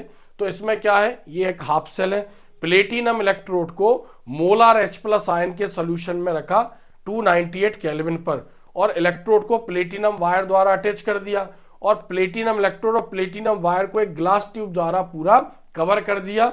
उस ट्यूब के अंदर H2 गैस भरी हुई है जिसका प्रेशर है 1 atm, और H2 गैस और H प्लस आयन के बीच में इक्विलिब्रियम एस्टेब्लिश हो जाएगा। जितनी H2 गैस हम भेजेंगे वो H प्लस आयन में कन्वर्ट हो जाएगी, और सॉल्यूशन के H plus ion electron gain करके उसके H2 में कन्वर्ट हो जाएंगे, यानी दोनों के बीच में एस्टेब्लिश हो जाएगा। इसका डायग्राम देखते हैं। तो यहां पर देख रहे हैं हम, ये कंटेनर है, यहां पर कंटेनर है, इसमें क्या किया, प्लेटिनम इलेक्ट्रोड लिया, और प्लेटिनम इलेक्ट्रोड को प्लेटिनम वायर द्वारा अटैच कर दिया। प्लेटिनम वायर और प्लेटिनम इलेक्ट्रोड को एक ग्लास ट्यूब द्वारा कवर कर दिया, और इसमें से, यानी इस ग्लास ट्यूब में H2 गैस 1 atm प्रेशर पर पास करेंगे। पूरा पैक्ड होता है, सील्ड होता है, जैसे हमने भी पढ़ा। प्लेटिनम वायर, अंदर वाला क्या दिखा रहा है, प्लेटिनम वायर, जो कवर है उसको बोल रहे हैं हम ग्लास ट्यूब, और इसका सोल्यूशन जो है वो 1 मोलार, सोल्यूशन कितना, 1 molar H plus ions, HCl, कोई भी हम एसिडिक सोल्यूशन यूज करेंगे, सोल्यूशन एट 298 केल्विन। फिर जो रॉड, इसमें इलेक्ट्रोड है, क्या बोल रहे हैं, प्लेटिनाइज्ड प्लेटिनम इलेक्ट्रोड, यानी जो फाइन पाउडर होता है प्लेटिनम का, प्लेटिनम इलेक्ट्रोड पर उसकी लेयर चढ़ा दी जाती है, पॉलिश कर दी जाती है, ताकि रिएक्शन यानी ठीक तरीके से हो।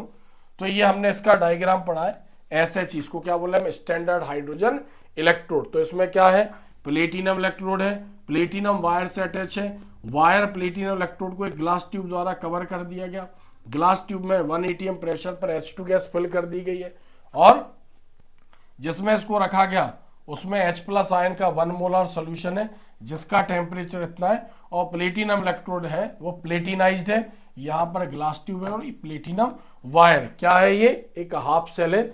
अब इसका यूज इलेक्ट्रोकेमिकल सेल में दूसरे हाफ सेल के इलेक्ट्रोड पोटेंशियल को मेजर करने में किया जाएगा। अब इसमें होने वाली रिएक्शन हम देखते हैं। अगर मान लो ये एनोड के समान बिहेव करेगा तो हम इसमें रिएक्शन कैसे दिखाएंगे, और कैथोड के समान अगर बिहेव करेगा तो हम इसमें रिएक्शन कैसे दिखाएंगे और कैसे रिप्रेजेंट करेंगे। इसके लिए फिर से हम यहाँ पर एक इलेक्ट्रोकेमिकल सेल को फॉर्म करते हैं। तो यहां ध्यान दें, जैसे ये इलेक्ट्रोकेमिकल सेल है, इसमें Zn यानी जो Zn है उसको किस में रखा गया, ZnSO4 सॉल्यूशन में, और जो कॉपर इलेक्ट्रोड है उसको किस में रखा गया, CuSO4 सॉल्यूशन में कॉपर इलेक्ट्रोड को रखा गया। यहां पर ये एनोड और ये कैथोड और ये इसके सॉल्यूशन है। तो इधर हम देखते हैं chemical reaction, chemical equation of reaction depending on the condition. Depending on the condition मतलब जो इलेक्ट्रोड हमने SHE के साथ कनेक्ट करना है वो इलेक्ट्रॉन लेगा या इलेक्ट्रॉन देगा, इलेक्ट्रॉन लूज करेगा, इलेक्ट्रॉन गेन करेगा। तो क्या बोल रहे हैं हम, डिपेंडिंग ऑन द सिचुएशन और condition SHE standard hydrogen electrode acts as both anode and cathode, anode और कैथोड दोनों के समान बिहेव करेगा। If SHE acts as anode, अगर मान लो सामने वाले हाफ सेल की टेंडेंसी इलेक्ट्रॉन गेन करने की है तो ये क्या बनेगा, एनोड इन अ सेल, मतलब in electrochemical cell. Then oxidation half reaction takes place, तब जो SHE है उस पर ऑक्सीडेशन रिएक्शन होगी, यानी हाइड्रोजन गैस अंदर जाएगी और इलेक्ट्रॉन को प्लेटिनम पर छोड़ देगी और 2+ H+ आयन फॉर्म में सोल्यूशन में एंटर हो जाएंगे। चूंकि इलेक्ट्रॉन लूज कर रहा है इसलिए वो एनोड के समान बिहेव करेगा और रिएक्शन को यहां पर हम बोलेंगे ऑक्सीडेशन रिएक्शन। कौन सी रिएक्शन होगी, ऑक्सीडेशन। जैसे अभी हमने देखा Zn को हमने कैसे रिप्रेजेंट किया था, Zn इलेक्ट्रॉन लूज कर रहा था तो 2 इलेक्ट्रॉन लूज कर रहा था Zn, और उसके ऊपर चार्ज क्या आ जा रहा था 2+, तो ऐसे हमने इसका Zn से इसको कंपेयर किया। फिर and SHE is expressed on the left side, anode हमेशा लेफ्ट साइड होता है। कोई भी सेल हो, इलेक्ट्रोकेमिकल सेल हो, इलेक्ट्रोलाइटिक सेल हो, प्राइमरी सेल हो, सेकेंडरी सेल हो, फिजिक्स का सेल हो या केमिस्ट्री का हो, हमेशा एनोड लेफ्ट साइड होता है। एनोड पर ऑक्सीडेशन प्रोसेस होगी, कैथोड राइट साइड होगा, कैथोड पर हमेशा रिडक्शन प्रोसेस होगी। तो SHE is expressed on the left side of the cell as follows. क्या करना है, चूंकि हमने इसको कैसे एक्सप्रेस किया था, इस सेल को हमने ऐसे लिखा था Zn, किसमें रखा है, ZnSO4 में, और 2 पैरेलल लाइनें सॉल्ट ब्रिज को इंडिकेट कर रही थी। तो यहां पर पहले क्या बताया हमने, इलेक्ट्रोड, तो यहां पर पहले क्या बताया, इलेक्ट्रोड, बाद में क्या बता रहे हैं हम, सोल्यूशन। तो सोल्यूशन क्या है, H+ आयन, तो प्लेटिनम इलेक्ट्रोड को H+ आयन के सोल्यूशन में रखा और 1 मोलर उसका कंसंट्रेशन है, यानी 1 मोल H+ ion dissolve in 1 litre of solution, उसका वॉल्यूम 1 लीटर है। फिर प्लेटिनम इलेक्ट्रोड पर H2 गैस पास कर रहे हैं 1 ATM पर, तो अगर SHE एनोड के समान बिहेव करेगा तो रिएक्शन ये दिखाएंगे और उसके सेल को, यानी जो हाफ सेल है उसको ऐसे रिप्रेजेंट करेंगे। Zn से हम उसका कंपेयर कर रहे हैं क्योंकि Zn यहाँ पर इलेक्ट्रोकेमिकल सेल को हम गैल्वेनिक सेल भी बोल रहे हैं, डेनियल सेल भी यहाँ पर हम उसको बोलते हैं। अब देखो नेक्स्ट, ये तो हमने देखा एनोड के समान बिहेव करेगा। अब क्या बोल रहे हैं हम, इफ SHE एक्ट्स कैथोड, अगर ये कैथोड के समान बिहेव करेगा, अभी किसके समान बिहेव कर रहा था, एनोड, ये रिएक्शन होगी, ऐसे रिप्रेजेंट करेंगे। कैथोड के समान बिहेव करेगा तो रिडक्शन रिएक्शन होगी, एनोड पर oxidation, half reaction takes place, तो हाफ रिएक्शन यानी रिडक्शन रिएक्शन होगी। तो जस्ट इसके अपोजिट, यानी हम क्या करेंगे, अगर एरो के डायरेक्शन उल्टे कर दें तो हमें क्या करना है, इसमें ये वाला एग्जांपल शो करेंगे, यानी 2H+ + 2 इलेक्ट्रॉन को इधर और H2 को उधर लिखेंगे, अपोजिट रिएक्शन हो जाएगी। और इसे भी, यानी सॉल्यूशन को उठाकर पहले रख देंगे और इसको उठाकर बाद में रख देंगे। जैसे हमने यहाँ पर क्या लिखा था, ZnSO4, और यहाँ पर पैरेलल लाइन, फिर क्या लिखा हमने, CuSO4, किसमें, कॉपर जो है वो Cu इलेक्ट्रोड में, ये Cu इलेक्ट्रोड कॉपर सल्फेट के सोल्यूशन में डिप है, यानी पहले इलेक्ट्रोड बाद में सोल्यूशन अगर एनोड है, और पहले सोल्यूशन और बाद में इलेक्ट्रोड अगर वो कैथोड के समान बिहेव कर रहा है, तो जस्ट इसके अपोजिट रिएक्शन इसमें हो जाएगी, इसके अपोजिट इसमें हो जाएगी। तो इधर हम देखते भी हैं, इधर ध्यान दें, 2H प्लस आयन, यानी सॉल्यूशन से H प्लस आयन इलेक्ट्रॉन को गेन करेगा और H2 गैस में कन्वर्ट हो जाएगा। इसलिए हम कहते हैं कि जो बाहर से H2 गैस भेजी जा रही है वो H प्लस आयन में कन्वर्ट हो जाएगी अपने इलेक्ट्रॉन को लूज करके, और जब इलेक्ट्रॉन गेन करेगा, प्लेटिनम के इलेक्ट्रॉन गेन करेगा, तो सॉल्यूशन के H प्लस आयन इलेक्ट्रॉन को गेन करेंगे और H2 में कन्वर्ट हो जाएंगे, यानी H प्लस और H2 के बीच में इक्विलिब्रियम एस्टेब्लिश हो जाएगा। तो ये कैथोड की कंडीशन में होगा। एनोड तो हम पढ़ चुके हैं, तो इलेक्ट्रॉन गेन कर रहा है, इसलिए प्रोसेस को क्या बोलेंगे हम यहाँ पर, प्रोसेस इज कॉल्ड रिडक्शन, और H2 में कन्वर्ट हो गया, सॉल्यूशन से गैस में कन्वर्ट हो गया, इलेक्ट्रॉन गेन कर रहा है, इसलिए क्या बोल रहे हैं हम, कैथोड और प्रोसेस रिडक्शन। अब SH अगर कैथोड के समान बिहेव करेगा तो राइट साइड में उसको जोड़ेंगे, लेफ्ट साइड में जिसका हमें पोटेंशियल निकालना है वो लेफ्ट साइड में रहेगा half cell of the cell, मतलब इलेक्ट्रोकेमिकल सेल। तो यहां पर हम क्या लिख रहे हैं, पहले हमें सॉल्यूशन बताना है, तो पहले सॉल्यूशन बताया, बाद में हमें क्या बताना है, इलेक्ट्रोड बताना है। तो इलेक्ट्रोड पर 1 atm प्रेशर पर H2 गैस पास की जा रही है, तो इस तरफ सॉल्यूशन, तो इसको हमने कॉपर से, और उसको एनोड के समान बिहेव कर रहा है तो उसको हमने जिंक से कंपेयर किया। तो ऐसे हमने समझा SHE को। Next, explain the dry cell with diagram. Dry cell क्यों बोलते हैं, अब ड्राई सेल भी एक इलेक्ट्रोकेमिकल सेल है।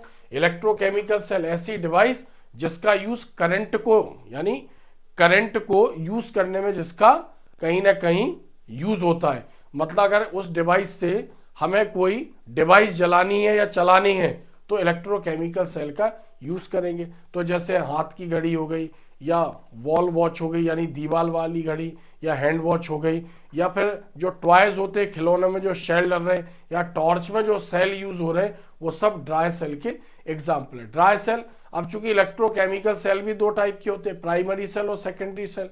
अगर सेल का लाइफ टाइम, मतलब उसका जो टाइम है वो खत्म हो गया, तो सेल को बोलते हैं वो डिस्चार्ज हो गया और वो किसी काम का नहीं रहा, उसको फेंक देते हैं। लेकिन कुछ सेल ऐसे होते कि बार बार डिस्चार्ज होते और उसको करंट देते हैं तो बार बार वो चार्ज हो जाते हैं। जैसे मोबाइल की बैटरी हो गई, एक प्रकार से सेकेंडरी सेल है, जो बार बार चार्ज करने पर, डिस्चार्ज होने पर चार्ज हो जाए, वो सेकेंडरी सेल। और जो चार्ज ना हो, यानी वन टाइम, उसका जो टाइम है लाइफ टाइम वो खत्म हो गया उसका, यानी जो भी उसका टाइम था उसको हम उसका लाइफ टाइम ही बोलेंगे, क्योंकि उतने समय के लिए वो एक्टिव था। उसके अंदर की केमिकल रिएक्शन यानी एक डायरेक्शन में कन्वर्ट हो गई तो दोबारा वो अपोजिट डायरेक्शन में कन्वर्ट नहीं होती। जो सेकेंडरी सेल में है वो यानी बैकवर्ड और फॉरवर्ड दोनों डायरेक्शन में वो चलती हैं। जब यूज होगा तो फॉरवर्ड, चार्ज करेंगे तो बैकवर्ड, इसलिए बार बार उनको चार्ज करके हम यूज कर सकते हैं। तो ड्राई सेल क्या है, यहाँ पर एक प्राइमरी सेल है। It is a primary cell. Primary cell एक बार खराब हो जाए तो किसी काम का नहीं, दोबारा चार्ज नहीं कर सकते। In this cell electrolyte is in form of a thick paste, यानी इसमें जो इलेक्ट्रोलाइट होता, अभी हमने सॉल्यूशन के फॉर्म में पढ़ा, यहां क्या बोल रहे हैं हम, थिक पेस्ट, यानी पेस्ट के फॉर्म में, instead of a solution, solution के बजाय वो एक थिक पेस्ट के फॉर्म में है, hence it is called dry cell, इसलिए हमने उसको बोला ड्राई। पेस्ट मतलब dry. It is also called Leclanche cell, इसको क्या बोल रहे हैं हम, लैक्लांसे शेल, इसको लैक्लांसे ने बनाया। In this cell there is a cylindrical vessel, जो ड्राई सेल है उसमें सिलेंड्रिकल बर्तन होता है, एक कंटेनर होता है, जिंक मेटल, यानी वो जिंक मेटल का होता है, और वही जो कंटेनर है वो एनोड के समान बिहेव करेगा।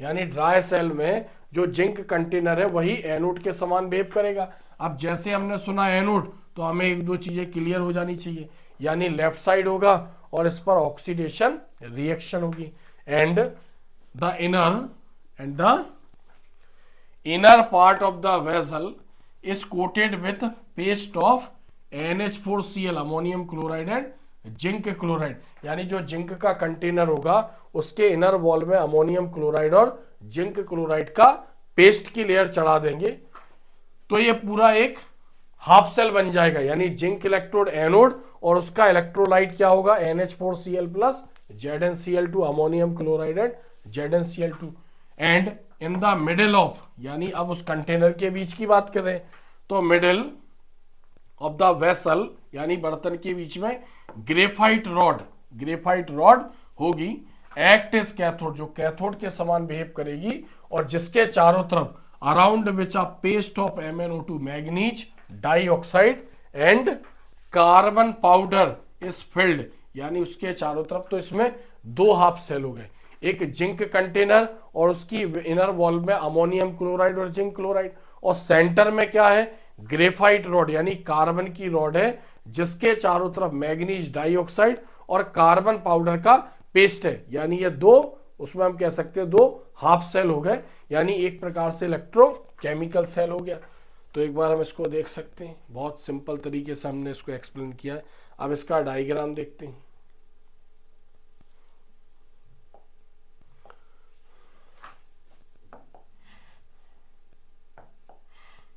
तो यहां पर इसमें जो कंटेनर है, ये कंटेनर दिखाया है यहाँ पर, ये कंटेनर क्या है जिंक का कंटेनर है, ये जिंक है। अब इसमें इनर वॉल मतलब हमने ये वाला पोर्शन इसका पकड़ लिया, थोड़ा सा इसके लिए डार्क पेन यूज कर लेते हैं।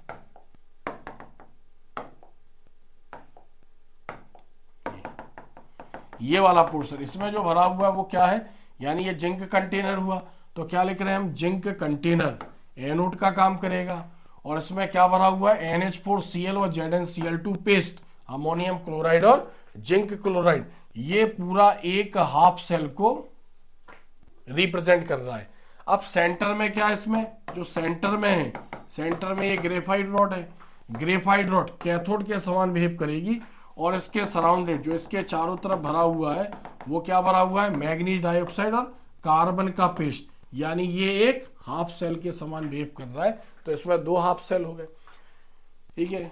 अब इसके ऊपर इलेक्ट्रोड के ऊपर एक कैप लगा देते हैं, ब्रास कैप। अभी हमने बताया ये जो ग्रेफाइट रॉड है कैथोड के समान बिहेव करेगी, पॉजिटिव होगी, और रिडक्शन होता है कैथोड पर हमेशा। जो जिंक रॉड है वो एनोड के समान बिहेव करेगी, ऑक्सीडेशन प्रोसेस होगी, और इलेक्ट्रोकेमिकल सेल में एनोड नेगेटिव और कैथोड जो होता है पॉजिटिव होती है। क्योंकि ये पूरा सेल करंट ना मारे इसलिए लेयर ऑफ थिक पेपर यानी थिक कार्डबोर्ड की इसके चारों तरफ लेयर चढ़ा देते हैं। तो ये इसका डायग्राम है। हालांकि इसमें बताने के लिए बहुत कुछ है, लेकिन हमें एग्जाम के पर्पज से, एग्जाम में क्या आना है उस पर्पज से हम इसको पढ़ रहे हैं।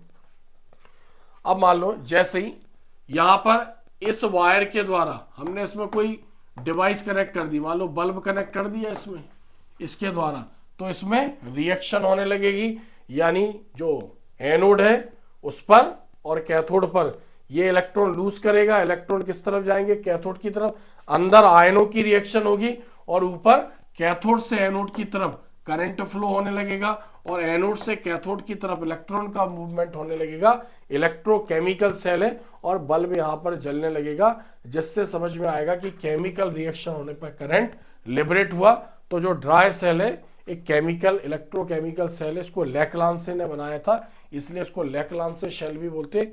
और चूंकि इसमें सोल्यूशन जो इलेक्ट्रोलाइट है वो सोल्यूशन फॉर्म में ना होकर पेस्ट फॉर्म में होता है, इसलिए हम इसको बोलते हैं यहां पर ड्राई सेल। अब इसमें केमिकल रिएक्शन देखते हैं, chemical equation of reaction.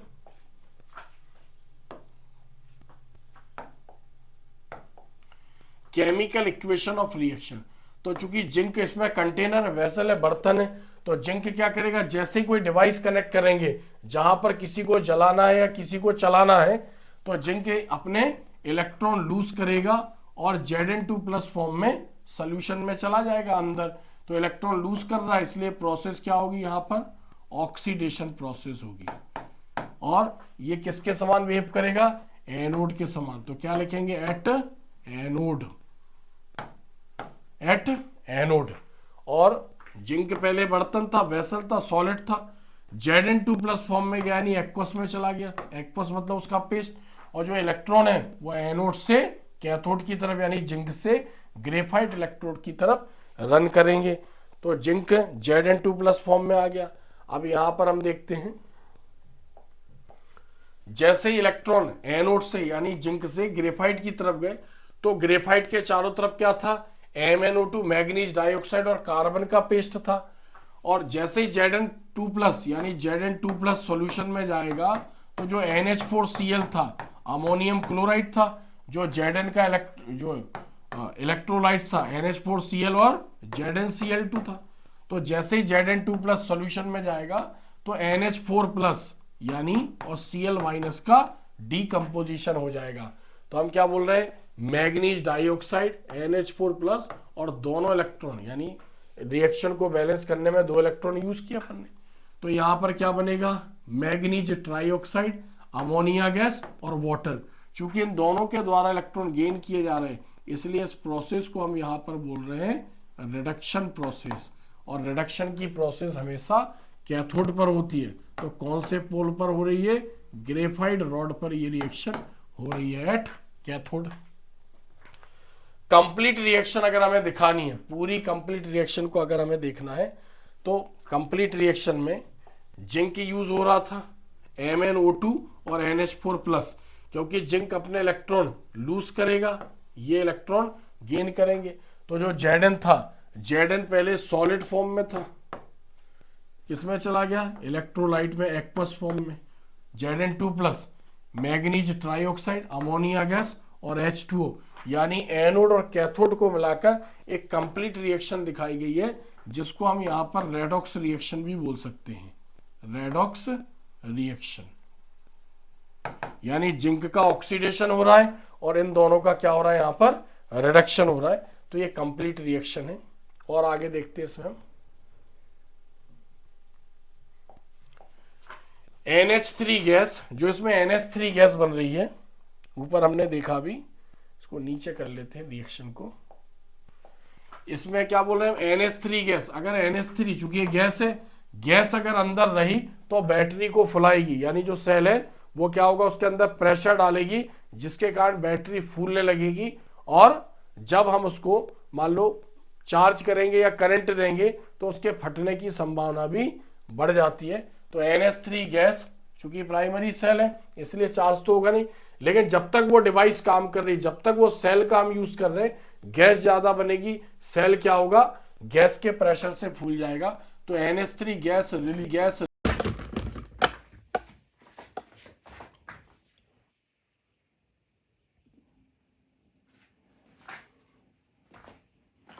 Sorry कुछ प्रॉब्लम हो गया था, कंटिन्यू करते हम।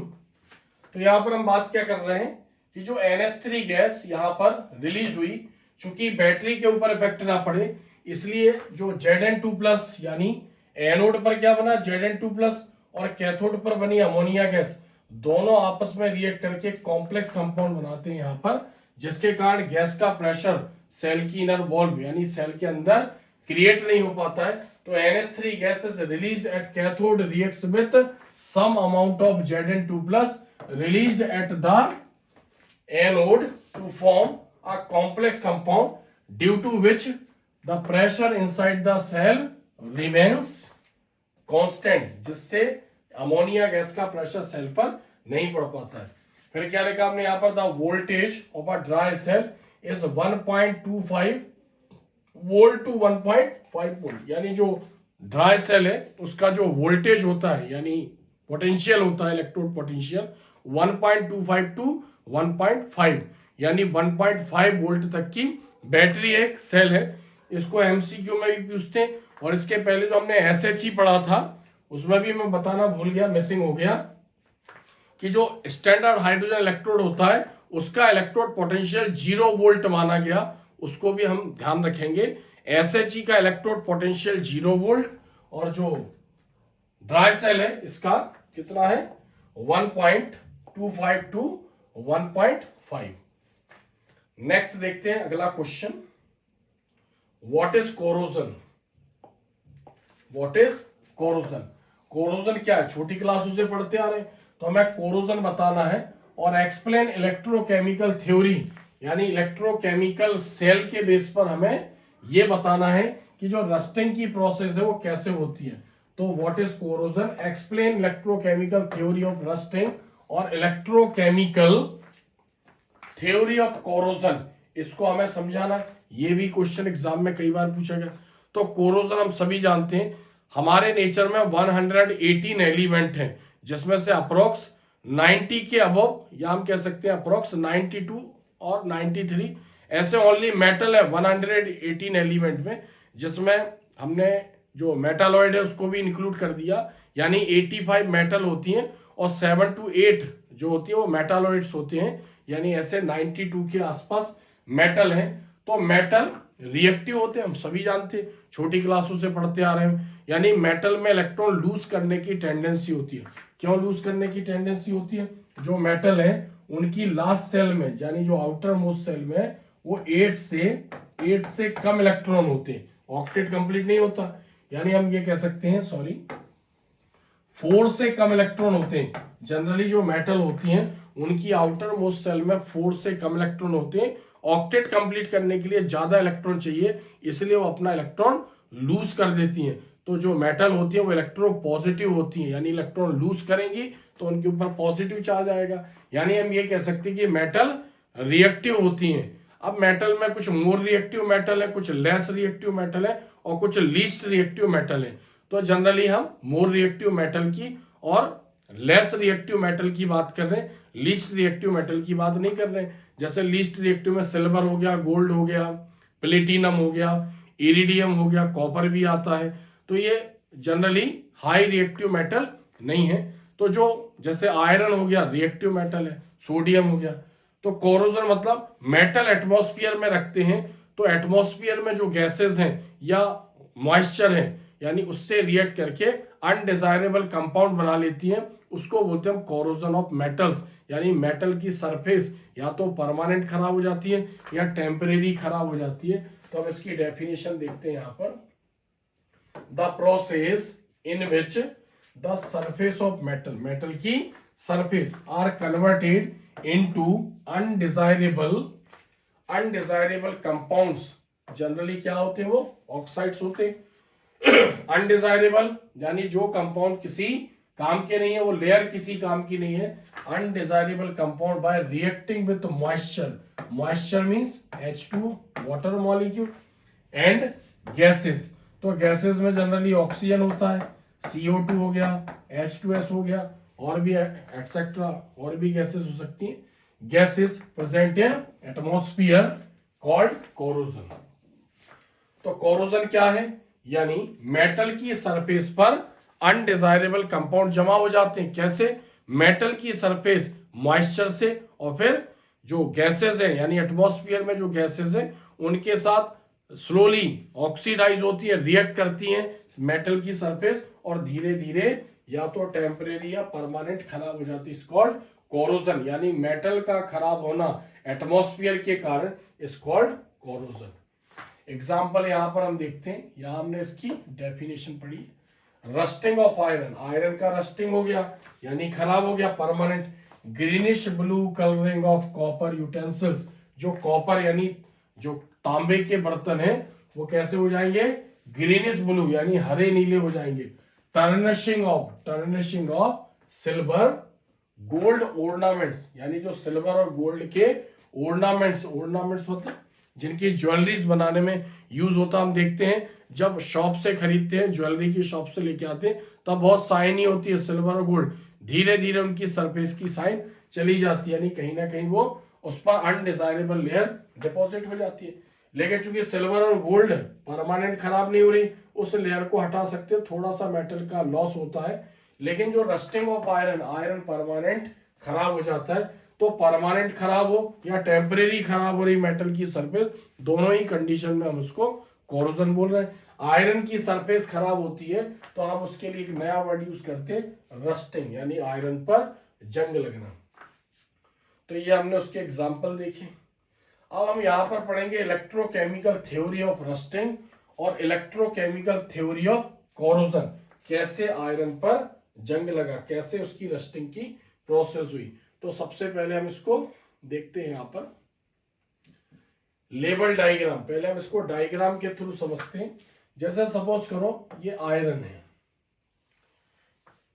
ये आयरन पीस है, यानी आयरन का एक टुकड़ा है और इसके ऊपर स्पेस रह गया है। हम जानते हैं वही मेटल कोरोड्स होगी, उसी मेटल में रस्टिंग होगी जो डिस्टॉर्टेड है। डिस्टॉर्टेड मतलब आड़ी टेढ़ी उसकी सरफेस है, क्योंकि मेटल का कोरोड होने का सबसे बड़ा रीजन वाटर मॉलिक्यूल है, यानी मॉइस्चर है। तो जैसे इसकी सरफेस पर स्पेस है, तो सबसे पहले हमने यहां पर बोला कि यहां पर इसमें वाटर मॉलिक्यूल आकर, यानी वाटर डिपॉजिट हो गया। क्या डिपॉजिट हो गया इस पर? वाटर डिपॉजिट हो गया। अब जहां पर वाटर डिपॉजिट हुआ उस लेयर को, यानी वो लेयर कैसी हो गई? इम्प्योर। तो हमने उसको नाम दिया अब impure, impure iron, impure iron. और जस्ट जहां पर इसकी लेयर खत्म हो रही, जहां पर इम्प्योरिटीज यानी वाटर नहीं है, उसके जस्ट नीचे प्योर आयरन है, तो उसको हमने बोला यहां पर प्योर आयरन। तो कहने का मतलब, यानी जो डिस्टॉर्टेड मेटल होती है उसमें अगर स्पेस है तो सबसे पहले उसमें वाटर मॉलिक्यूल डिपॉजिट होंगे। तो लिख देते हैं यहां पर H2। अब ये H2O क्या करेगा? एटमॉस्फेयर से गैसों को एब्जॉर्ब करेगा, जैसे ऑक्सीजन हो गया, कार्बन डाइऑक्साइड हो गया, इस टाइप की। अब ये सब मिलकर एक इलेक्ट्रोलाइट के समान बिहेव करने लगेंगे, क्योंकि सेल बनाने के लिए हमें क्या चाहिए? सेल बनाने के लिए हमें दो इलेक्ट्रोड चाहिए, एनोड चाहिए, कैथोड चाहिए और इलेक्ट्रोलाइट चाहिए। और कंटेनर का काम ये खुद जो आयरन आर्टिकल है, यानी जो आयरन पीस है, ये खुद कर रहा है। तो जो इम्प्योर आयरन है यहां पर, ये कैथोड के समान बिहेव करेगा। किसके समान बिहेव करेगा? कैथोड। कैथोड मतलब इस पर रिडक्शन प्रोसेस होगी। और जो प्योर आयरन है ये एनोड के समान बिहेव करेगा। एनोड मतलब इस पर ऑक्सीडेशन प्रोसेस होगी, ऑक्सीडेशन प्रोसेस इस पर होगी। तो इसमें दो इलेक्ट्रोड हो गए, एनोड हो गया, कैथोड हो गया। और जो यहाँ पर वाटर मॉलिक्यूल है, या उसने जो गैसों को एब्जॉर्ब किया है, ये यहाँ पर इलेक्ट्रोलाइट के समान बिहेव करेंगे, इलेक्ट्रोलाइट। और ये पूरा कंटेनर, यानी जो यहाँ पर आर्टिकल है, जो आयरन पीस है, ये कंटेनर के समान बिहेव करेगा, कंटेनर। तो पूरा एक सेल बन गया, इलेक्ट्रोकेमिकल सेल। तो इसको हमने डायग्राम द्वारा समझा। क्या समझा? यानी जो आयरन था, तो हम ये कह सकते हैं कि जैसे इसके ऊपर इम्प्योरिटीज डिपॉजिट हुई, तो आयरन, चूंकि रिएक्टिव मेटल है, आयरन क्या करेगा? अपने इलेक्ट्रॉन लूज करेगा। जो प्योर आयरन है वो इलेक्ट्रॉन लूज करेगा और 2+ यानी फेरस आयन में, फेरस कंडीशन में आ जाएगा और 2 इलेक्ट्रॉन। अब ये इलेक्ट्रॉन और आयन कहां पर जाएंगे? उसमें इम्प्योरिटीज के अंदर रन करेंगे। तो यहां पर इसको समझना है, आयरन भी वहां गया। अब आयरन के साथ इसने मिलकर रिएक्शन करी, तो आयरन किस में कन्वर्ट हो गया? यहां पर जो आयरन Fe2+ है, उसने रिएक्शन करी इससे, तो किस में कन्वर्ट हो गया? ये OH नेगेटिव आयन में ये कन्वर्ट हो गया। कन्वर्ट होकर इसने क्या बना लिया? FeOH ferrous hydroxide.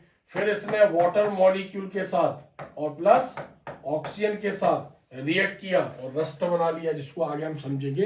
तो कुल मिलाकर मेटल की सरफेस पर स्पेस होता है, जिसमें वाटर डिपॉजिट हो जाता है, जो गैसों को एब्जॉर्ब करेगा।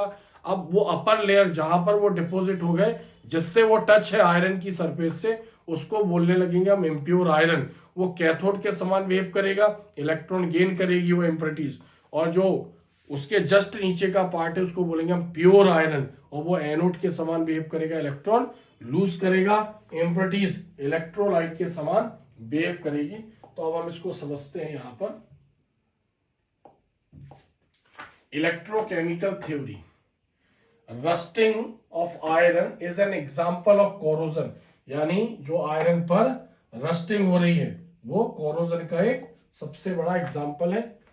केमिकली रस्ट, रस्ट मतलब जो जंग है, वो Fe2O3.XH2O। ध्यान रखना, ये ऑब्जेक्टिव में भी पूछते हैं। Write the chemical formula and the chemical name of rust. Rust का केमिकल नाम लिखिए और फॉर्मूला लिखिए। ये MCQ में भी पूछते हैं, तो इसको याद कर लेना आप लोग। Fe2O3.XH2O, इसका नाम होता है H2O को बोल रहे हैं हम हाइड्रेटेड, और जो Fe2O3 है Fe2O3 में जो आयरन की वैलेंसी है वो कितनी है, ऑक्सीजन की -2, -2 इंटू 3 कितना हो गया -6, और -6 यहाँ पर नंबर ऑफ आयरन 2 है, 2 से डिवाइड कर देंगे तो -3, यानी यहाँ पर आयरन ने कितने इलेक्ट्रॉन लूज किए, 3। तो आयरन किस फॉर्म में है, फेरिक फॉर्म में है। तो वाटर मॉलिक्यूल को बोल रहे हैं हाइड्रेटेड, और आयरन जो है वो फेरिक फॉर्म में, ferric oxide, compound of metal with oxygen is called oxide. तो हाइड्रेटेड फेरिक ऑक्साइड इसका केमिकल नेम है। ये एग्जाम में पूछते हैं, इसको ध्यान रखना। तो क्या बोला हमने, rusting of iron an example of corrosion. Corrosion का एक बहुत बड़ा एग्जांपल है। केमिकली जो रस्ट है वो Fe2O3.XH2O हाइड्रेटेड फेरिक ऑक्साइड है। The process of rusting of iron can be explain on the basis of, यानी जो आयरन पर रस्टिंग की प्रोसेस है वो इलेक्ट्रोकेमिकल थ्योरी के बेस पर हम समझ सकते हैं, इलेक्ट्रोकेमिकल के बेस पर हम समझेंगे।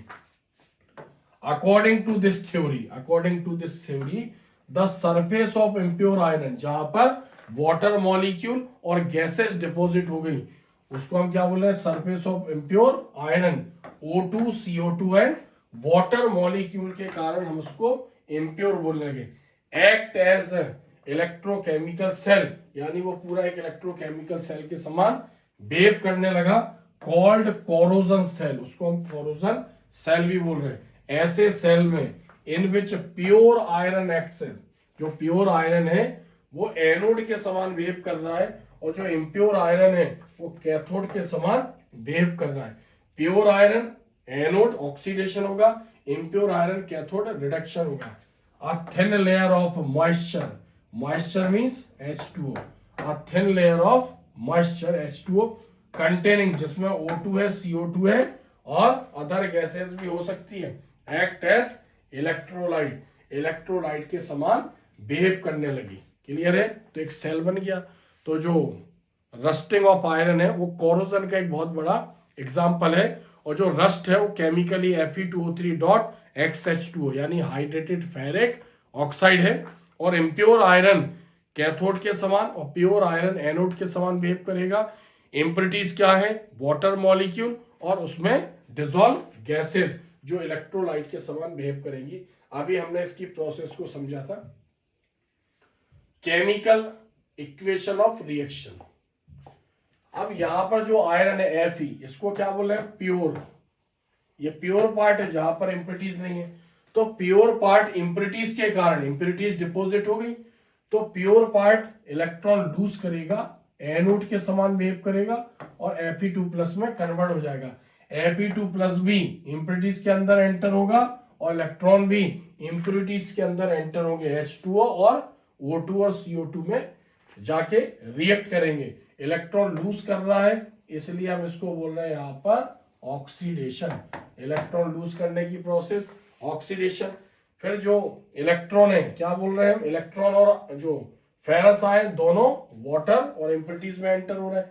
तो वाटर मॉलिक्यूल और ऑक्सीजन उस इलेक्ट्रॉन के साथ रिएक्ट करके क्या बना रहा है, OH नेगेटिव आयन यानी हाइड्रोक्साइड।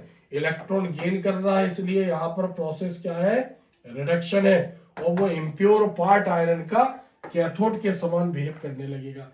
अब जो OH नेगेटिव आयन वो भी वहीं पर फॉर्म हुए जहां पर इम्प्योरिटीज है, तो ऑलरेडी वहां पर फेरस आयन भी एंटर हो चुका है और वहीं पर OH नेगेटिव आयन भी क्रिएट हुए। OH की वैलेंसी 1 है और इसकी वैलेंसी 2 है, तो दोनों ने रिएक्ट किया, कंपाउंड क्या बना, FeOH होल ट्वाइस। ये सब इम्प्योरिटीज के अंदर रिएक्शन चल रही है। अब यहाँ पर इसकी वैलेंसी 2 है, फेरस हाइड्रोक्साइड।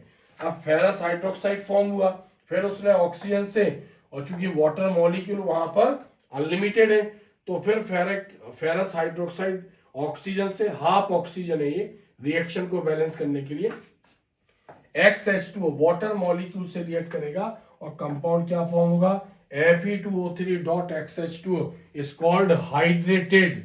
इसको बोलेंगे हाइड्रेटेड और इसको बोलेंगे फेरिक ऑक्साइड और इज कॉल्ड रस्ट। ये फॉर्म हो जाएगा। और फिर हम आगे क्या बोल रहे हैं, in this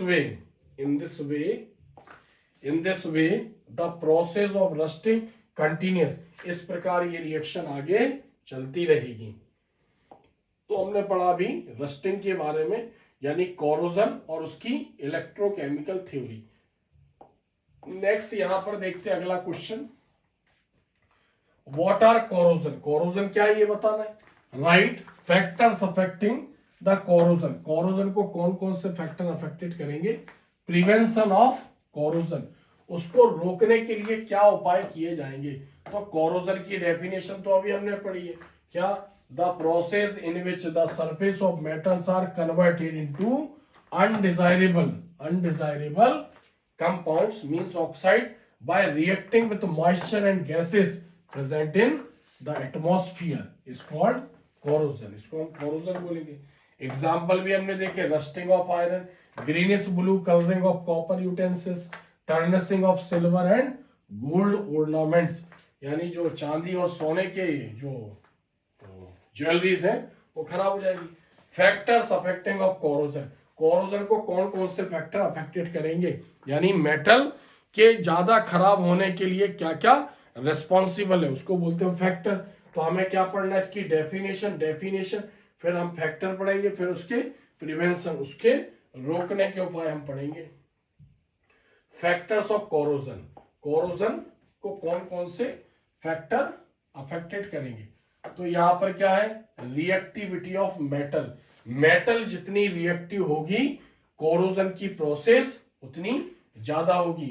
more active metals कोरोड्स easily, जो ज्यादा रिएक्टिव होगी वो ज्यादा खराब होगी। सेकंड, प्रेजेंस ऑफ इम्प्योरिटीज, जितनी ज्यादा इम्प्योरिटीज होंगी मेटल में उतने जल्दी वो खराब होगी। थर्ड, नेचर ऑफ एनवायरमेंट, अब एनवायरमेंट में वाटर मॉलिक्यूल है और एयर है, यही मेटल के लिए रिस्पॉन्सिबल है। Air and moisture are very helpful in corrosion.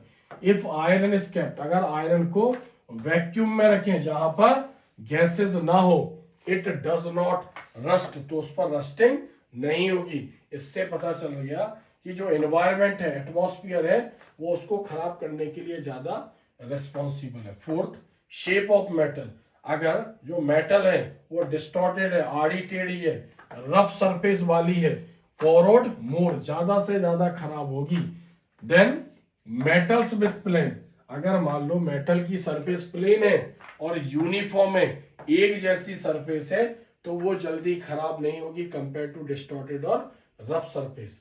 Next point, presence of electrolytes, अगर इलेक्ट्रोलाइट्स वाटर में डिसॉल्व हैं तो भी कोरोजन की प्रोसेस फास्ट होती है। जैसे अगर जो हमारे घर में बर्तन यूज होते हैं पानी भरने वाले, अगर उसमें पानी रखे और लंबे समय तक उस पानी को हम यूज ना करें तो हम देखते हैं कि वो बर्तन किसी का भी हो, चाहे स्टेनलेस स्टील का हो या फिर ब्रास हो, पीतल हो या कॉपर का हो, उसके इनर में लेयर जमा हो जाती है इलेक्ट्रोलाइट्स की, धीरे धीरे डिस्टॉर्टेड हो जाती है, वो इलेक्ट्रोलाइट्स उसको खराब करने लगती है, यानी सेल के समान बिहेव करने लगेगा वो बर्तन। तो ये हमने इसके 5 पॉइंट पढ़े यहाँ पर, reactivity of metal, presence of impurities, nature of environment, shape of metal और प्रेजेंस ऑफ इलेक्ट्रोलाइट।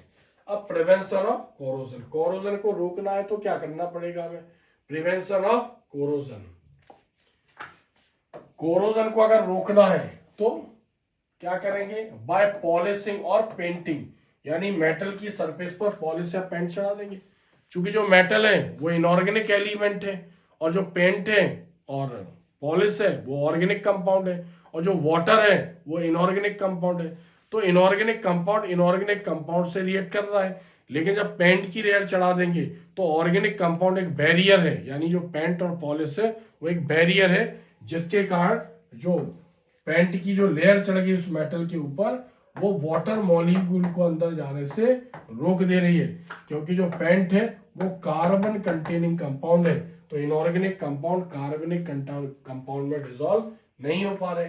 तो corrosion can be prevented, corrosion को रोक सकते हैं बाय पॉलिशिंग और painting the surface of metal, surface पर पॉलिश या पेंट करके। सेकंड, बाय इलेक्ट्रोप्लेटिंग, एक मेटल की सरफेस पर इलेक्ट्रिकल मेथड द्वारा दूसरी मेटल की लेयर चढ़ा देना, उसको बोलते हैं इलेक्ट्रोप्लेटिंग। तो अंदर की जो मेटल है वो सिक्योर रहेगी, यानी सेफ रहेगी, और अपर लेयर जो ऊपर वाली मेटल है वो एटमॉस्फेयर से रिएक्ट करती रहेगी। अब लेस रिएक्टिव मेटल पर मोर रिएक्टिव मेटल की लेयर चढ़ा देते, या मोर रिएक्टिव मेटल के ऊपर लेस रिएक्टिव मेटल की लेयर चढ़ा देते। दोनों कंडीशन में हम उसको बोलते हैं इलेक्ट्रोप्लेटिंग। तो यहां पर हम देखें, corrosion can be prevented, corrosion को रोका जा सकता है by applying thin layer of some more active metals, कुछ रिएक्टिव मेटल को लेस रिएक्टिव मेटल के ऊपर, जैसे जिंक हो गया, क्रोमियम हो गया, निकल, और यहां पर क्या है एल्यूमिनियम, ये लेस रिएक्टिव मेटल है, etcetera on the surface of metals by electroplating. यानी मोर रिएक्टिव मेटल पर लेस रिएक्टिव मेटल की लेयर चढ़ा देंगे। एग्जांपल समझते हैं, to protect iron from corrosion, iron को कोरोजन से बचाना है तो a thin layer of zinc is applied, यानी जिंक की लेयर आयरन के ऊपर चढ़ा देंगे। It which is called on it which is called galvanization, इसको गैल्वेनाइजेशन बोलेंगे। ये ऑब्जेक्टिव में भी पूछते हैं कि आयरन पर जिंक की लेयर चढ़ाने की प्रोसेस क्या कहलाती है, गैल्वेनाइजेशन। ऐसा गैल्विन ने किया था, इसलिए इस प्रोसेस को बोलते हैं galvanisation. Zinc reacts with atmosphere, zinc atmosphere से रिएक्ट करता रहेगा और आयरन सेफ रहेगा, इसको बोलते हैं हम इलेक्ट्रोप्लेटिंग। थर्ड पॉइंट क्या है, by using anti rust solution, anti rusting solution का भी यूज करते हैं। इसमें क्या करते हैं, या तो एल्केलाइन फॉस्फेट या फिर एल्केलाइन क्रोमेट, चूंकि ये बेसिक नेचर के, क्योंकि इसमें सोडियम मेटल है, सोडियम एल्केलाइन है, पोटेशियम एल्केलाइन है। PO4 को फॉस्फेट बोलते हैं और Cr2O7 को क्रोमेट बोलते हैं, यानी सोडियम फॉस्फेट और potassium chromate is called alkaline phosphate और एल्केलाइन क्रोमेट। एल्केलाइन सोल्यूशन है, ये एंटी रस्ट सोल्यूशन है। जो आयरन आर्टिकल्स है इसके अंदर डाल दिए जाए तो आयरन आर्टिकल की सरफेस पर फॉस्फेट की लेयर चढ़ जाएगी, जमा हो जाएगी, डिपॉजिट हो जाएगी, या फिर क्रोमेट की लेयर डिपॉजिट हो जाएगी, और फिर ये इनसॉल्युबल लेयर है, यानी सॉल्युबल भी नहीं होगी, रिएक्ट भी नहीं करेगी, जिससे आयरन आर्टिकल सेफ रहेंगे। तो क्या बोल रहे हैं, to protect iron object, iron object को अगर बचाना है फ्रॉम रस्ट, जंग से, they are kept in some anti rust solution like alkaline phosphate और alkaline chromate solution, due to which an insoluble layer of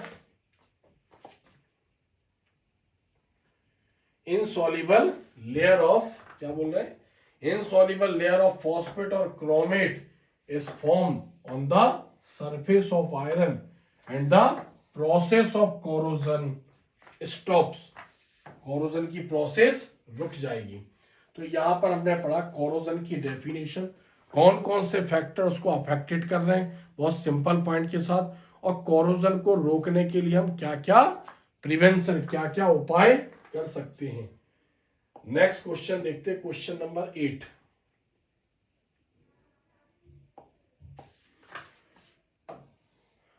question number यहां पर हम 8 देखते हैं।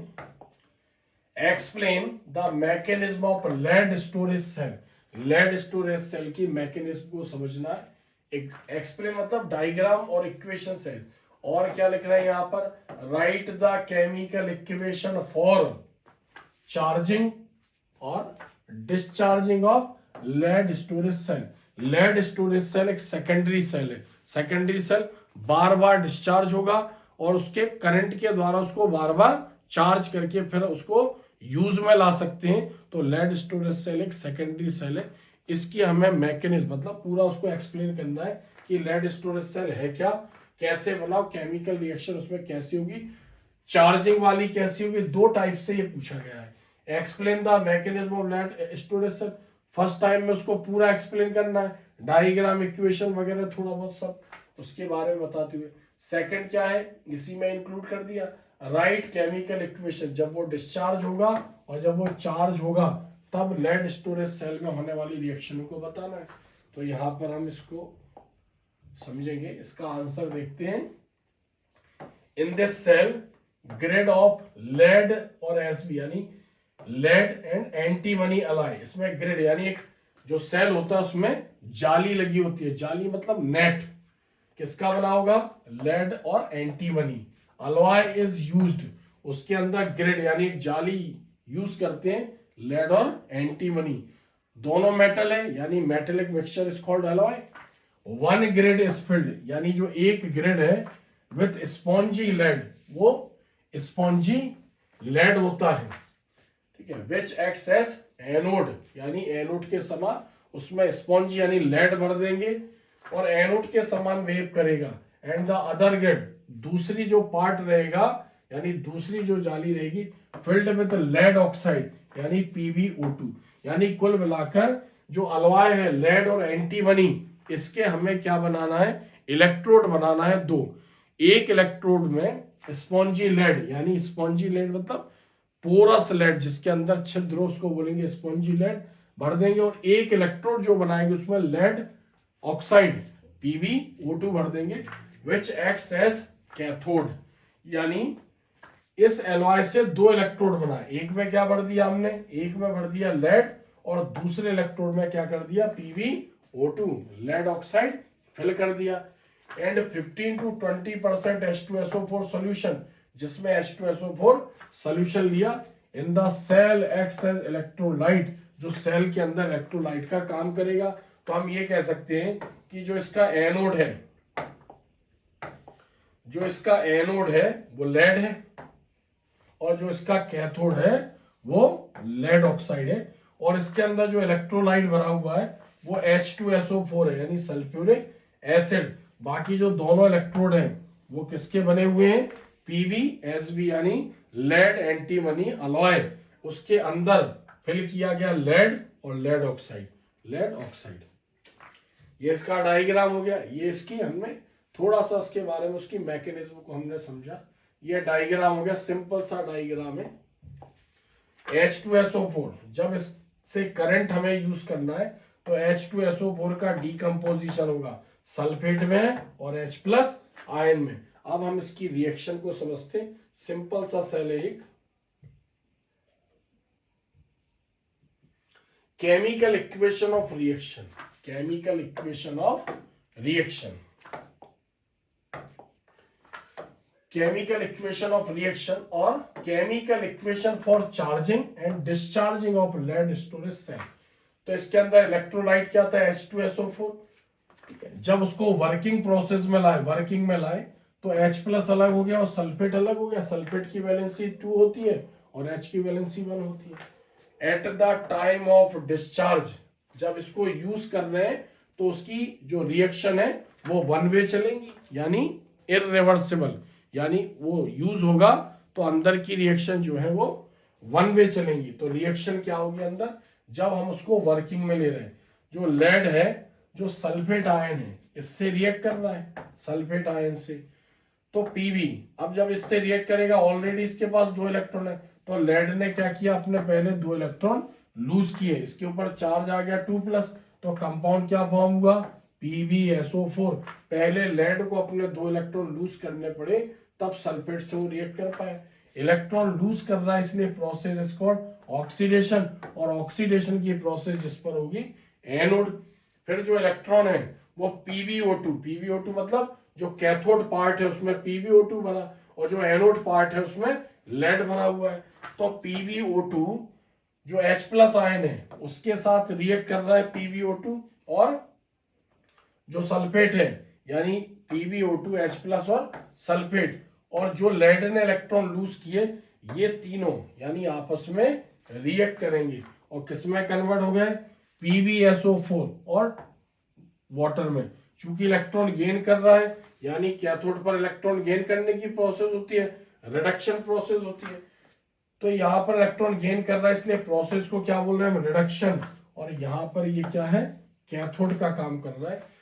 अब पूरी ऑल ओवर यानी जो दोनों रिएक्शन हुई है अगर हम इसको देखें तो ये जो है ऑक्सीडेशन एनोड और ये है रिडक्शन कैथोड, दोनों रिएक्शनों को हमने यहाँ पर एक सिंपल रिएक्शन फॉर्म में यहाँ पर एक्सप्लेन कर रहे हैं, रिप्रेजेंट कर रहे हैं।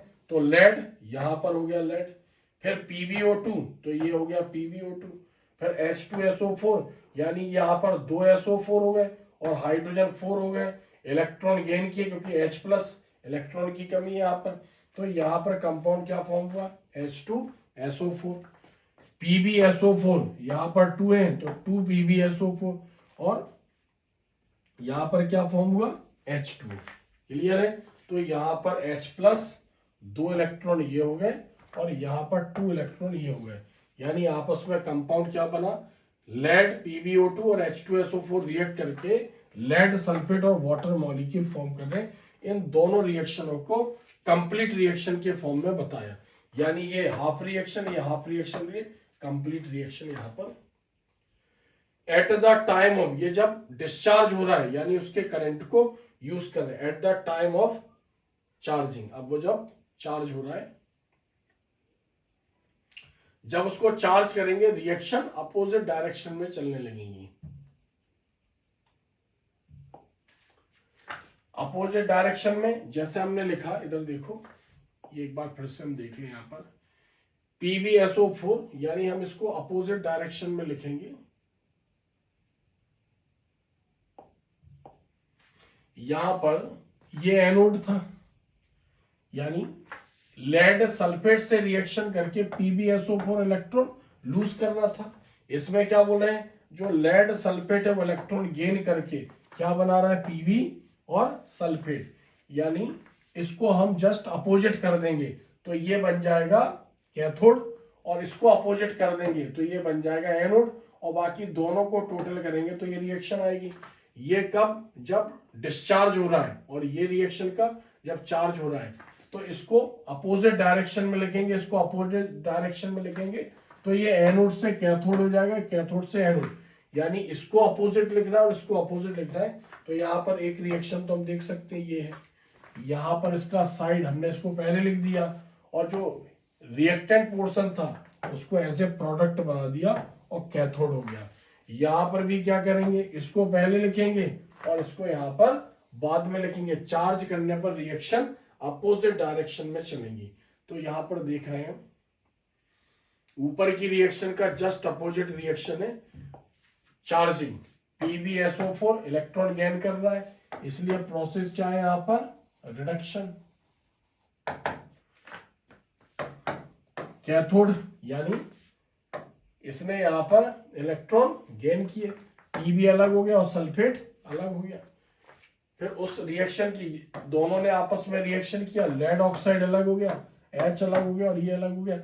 एनोड के समान बिहेव कर रहा है क्योंकि यहाँ पर इलेक्ट्रॉन लूज कर रहा है और यहाँ पर इलेक्ट्रॉन गेन कर रहा है, इसलिए रिडक्शन। दोनों का टोटल किया तो यहाँ पर PbSO4 2 है, 2 PbSO4, वाटर मॉलिक्यूल है 2 वाटर मॉलिक्यूल। इलेक्ट्रॉन को रिएक्शन में दिखाएंगे नहीं, कंप्लीट रिएक्शन में। यहाँ पर Pb है तो Pb है, PbSO4 नीचे PbSO4, फिर यहाँ पर H4 है तो H4 है, सल्फेट आयन यहाँ पर 2 है तो यहाँ पर भी सल्फेट आयन के आगे 2 लगाइए, इसकी कंप्लीट रिएक्शन है। In this way the reaction of the charging, क्या बोल रहे हैं, रिएक्शन जो चार्जिंग की रिएक्शन थी, process is opposite to the reaction of the discharging process. जो चार्ज वाली प्रोसेस और डिस्चार्जिंग वाली प्रोसेस है वो अपोजिट है, hence both are expressed as follows. तो यहां पर जब दोनों का टोटल किया तो ये आया। तो यहां हम देख सकते हैं ये जो रिएक्शन बता रहे हैं, ये जब वो यूज हो रहा था सेल, यानी डिस्चार्ज हो रहा था, तो हम ये बोले जब डिस्चार्ज हो रहा था तो इस डायरेक्शन में हम दिखाएंगे, और जब उसको चार्ज किया तो इस डायरेक्शन में दिखाएंगे। यानी रिवर्सिबल रिएक्शन होने के कारण जो सेकेंडरी सेल होते हैं वो बार बार डिस्चार्ज होते हैं, यूज करते हैं और उसको फिर बार बार चार्ज करके फिर यूजेबल बनाते हैं। The potential of this cell about 1.75 और 2 to 2.25 वोल्ट। इसको और भी ज्यादा, मतलब इसके चार्ज को, यानी बहुत ज्यादा वोल्टेज की बैटरी भी बना सकते हैं। इसमें जो इसके इलेक्ट्रोड्स हैं वो बढ़ा देंगे, इसमें आगे भी, लेकिन जो हम एग्जाम के पर्पज से उतना ही पढ़ना है हमें। यहां पर note, when the cell is charge, जब सेल चार्ज करेंगे, its anode acts like cathode. Anode जो होगा चार्ज करेंगे वो कैथोड के समान बिहेव करेगा, और जो कैथोड होगा वो एनोड के जैसा बिहेव करेगा, अपोजिट डायरेक्शन में रिएक्शन चलेंगी। Hence the reaction taking place at the electrodes becomes reversible. दोनों रिएक्शन अपोजिट डायरेक्शन में चलेंगी। नेक्स्ट क्वेश्चन देखते हैं, what is Kohlrausch law? What is Kohlrausch law? ये भी एग्जाम में बहुत पूछते हैं।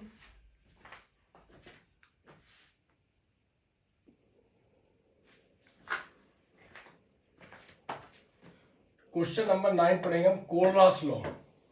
कोलरास लॉ बहुत इंपॉर्टेंट लॉ है, एग्जाम में इस चैप्टर में से कई बार एग्जाम में पूछा जाता है, और बहुत ही हम सिंपल तरीके से इसको हम समझेंगे। एट इनफाइनाइट डाइल्यूशन, मोस्टली जो ये नॉर्मली जो ये लॉ दिया गया है ये वीक इलेक्ट्रोलाइट पर दिया गया। वीक इलेक्ट्रोलाइट जो पार्शियली आयोनाइज होते हैं, यानी कंप्लीटली वाटर में या करंट पास करने पर आयोनाइज नहीं होते हैं। तो कोलरास ने कहा कि जब वीक इलेक्ट्रोलाइट का जो सोल्यूशन है वो इन्फिनाइट कर दिया जाए तो जो उसकी कंडक्टिविटी होगी वो कैटायन और एनायन की कंडक्टिविटी होगी, क्योंकि सॉल्यूशन की जो कंडक्टिविटी होती है वो एनायन और कैटायन के कारण होती है। तो इसने थोड़ा सा मॉडिफाई किया, जो हम पढ़ते आ रहे हैं, पहले से भी हम पढ़ते आ रहे हैं। At infinite dilution the molar conductance, molar conductance अभी हम पढ़ेंगे इसको, मोलार कंडक्टेंस को of an electrolyte. Molar conductance, जब इलेक्ट्रोलाइट का 1 मोल 1 लीटर में डिसॉल्व होगा, इज कॉल्ड मोलर कंडक्टेंस। तो उसने क्या किया, वीक इलेक्ट्रोलाइट के सोल्यूशन को इनफिनाइट डाइल्यूशन कर दिया।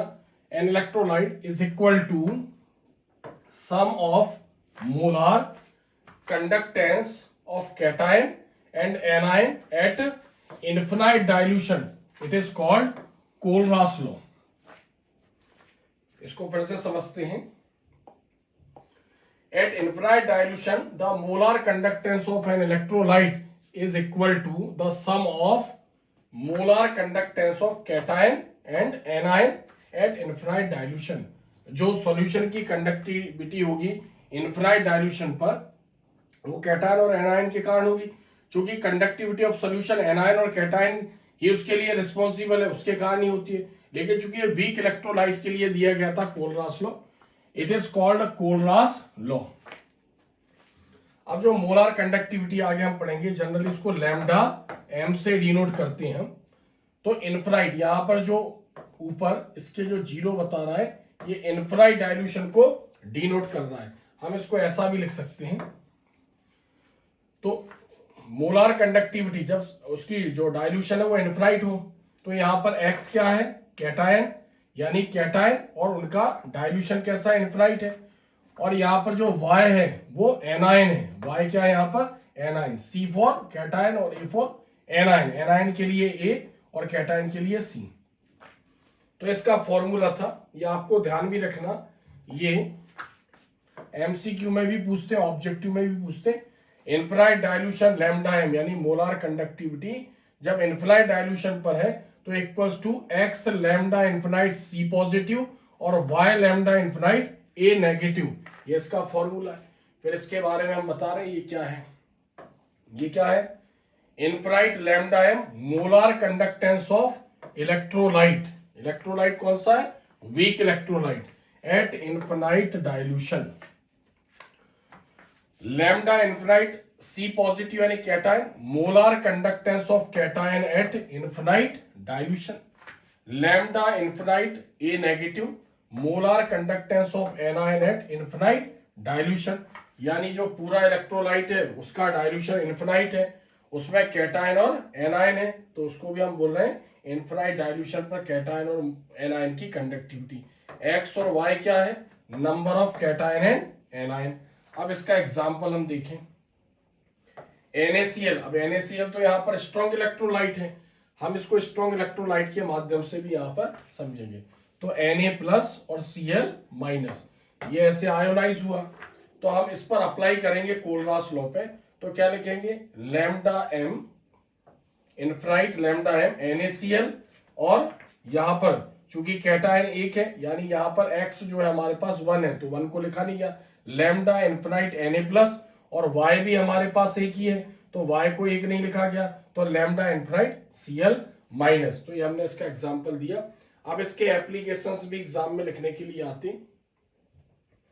तो applications of Kohlrausch law, applications of Kohlrausch law. First, the molar conductance of weak electrolyte, molar conductance of weak electrolyte at infinite dilution can be calculated by using Kohlrausch law. Kohlrausch law के through हम ये मतलब find out कर सकते हैं, निकाल सकते हैं कि अगर वीक इलेक्ट्रोलाइट का डाइल्यूशन इन्फिनाइट कर दिया जाए तो वो भी कंप्लीटली आयोनाइज हो जाएगा। इसका फर्स्ट एप्लीकेशन ये बता रहा है। अब इसके लिए हम इसका एग्जांपल देखेंगे। तो molar conductivity of weak electrolyte, अगर हम उसकी कंडक्टिविटी निकालनी है तो यहां पर CH3COOH acetic acid example of weak electrolyte is can be calculated with help of HCl, एक स्ट्रॉन्ग इलेक्ट्रोलाइट, और यहां पर CH3COO, इसका यहां फॉर्मूला हम थोड़ा सा चेंज करते, CH3COONA ये है। HCl सोडियम एसीटेट और NaCl स्ट्रॉन्ग इलेक्ट्रोलाइट, उसकी कंडक्टिविटी निकालनी है वीक इलेक्ट्रोलाइट की। तो इसके लिए उसके पैरेलल में 3 स्ट्रॉन्ग इलेक्ट्रोलाइट लिए गए, हाइड्रोक्लोरिक, सोडियम एसीटेट और सोडियम क्लोराइड। अब इसका एक्सपेरिमेंटली, अब यहां पर वीक इलेक्ट्रोलाइट की मोलार कंडक्टिविटी इनफिनाइट डाइल्यूशन पर, और यहां पर 3 स्ट्रॉन्ग इलेक्ट्रोलाइट की मोलार कंडक्टिविटी देखिए, यहां पर माइनस का साइन, एक प्रकार से उसका फॉर्मूला है। वीक इलेक्ट्रोलाइट की कंडक्टिविटी निकालनी है 3 स्ट्रॉन्ग इलेक्ट्रोलाइट का यूज करके, HCl plus sodium acetate minus NaCl। फिर एट आयोनाइजेशन, जब इनका आयोनाइजेशन होगा तो जो वीक इलेक्ट्रोलाइट अगर आयोनाइज हुआ तो ऐसे ये डिकम्पोज होगा एसीटेट में और H प्लस में। HCl अगर आयोनाइज हुआ तो H प्लस में और Cl माइनस में। इनका आयोनाइजेशन दिखाया, फिर देख लेते हम यहाँ पर, ये जो बताया है ये इसका फॉर्मूला है। फिर इन सबका आयोनाइजेशन दिखाया गया यहाँ पर, ये कैसे आयोनाइज होगा इस टाइप से, HCl H plus Cl minus में। जो सोडियम एसीटेट है वो एसीटेट आयन और सोडियम प्लस आयन में, और NaCl है वो Na प्लस में और Cl माइनस में।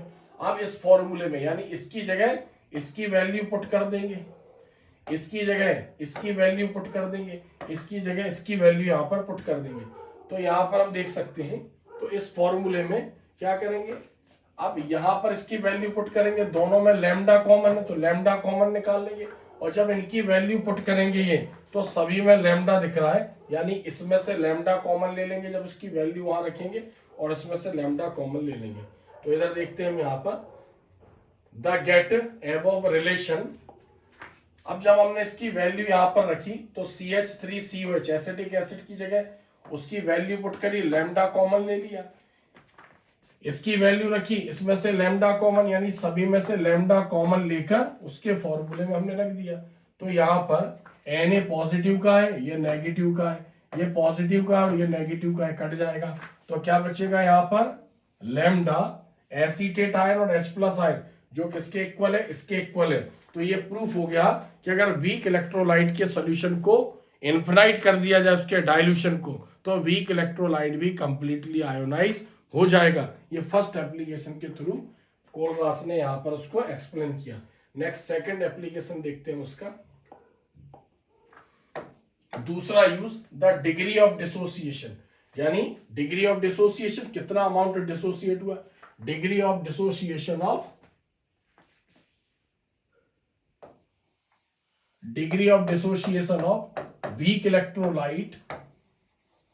weak electrolyte degree of dissociation of weak electrolyte at given concentration can be calculated। Degree of dissociation भी उसका निकाल सकते हैं। तो एग्जांपल देखते हैं, एट कांस्टेंट टेम्परेचर, टेम्परेचर को फिक्स कर दिया, the degree of dissociation, degree of dissociation को अल्फा से डिनोट करेंगे, of weak electrolyte is equal to ratio of molar conductivity at V dilution, यानी वी डाइल्यूशन पर मोलार कंडक्टिविटी और infinite dilution पर molar conductivity degree of dissociation का compare किससे किया गया? जब 1 लीटर में, यानी जो इलेक्ट्रोलाइट है उसका 1 मोल डिसॉल्व हो, तो उसको बोलेंगे हम लैम्डा वीएम, यानी क्या बोलेंगे उसको? Molar conductivity at V dilution. और जब इनफाइनाइट डाइल्यूशन होगा तो लैम्डा इनफाइनाइट डाइल्यूशन एम। इसके रेशो को बोलेंगे हम डिग्री ऑफ डिसोसिएशन। तो जब 1 mole of weak electrolyte dissolve in 1 litre of solution और इनफाइनाइट डाइल्यूशन, तो उसका जो कैटायन और एनायन कितने रिलीज हुए, कंडक्टिविटी क्या हुई, तो दोनों का रेशो निकालकर उसका डिग्री ऑफ डिसोसिएशन यानी उसका हम डीकंपोजिशन निकाल सकते हैं, वी डाइल्यूशन पर और इनफाइनाइट डाइल्यूशन पर। ऐसे इसका ये दूसरा यूज हुआ। नेक्स्ट क्वेश्चन देखते हैं, question number 10। Write short notes with definition, formula and unit.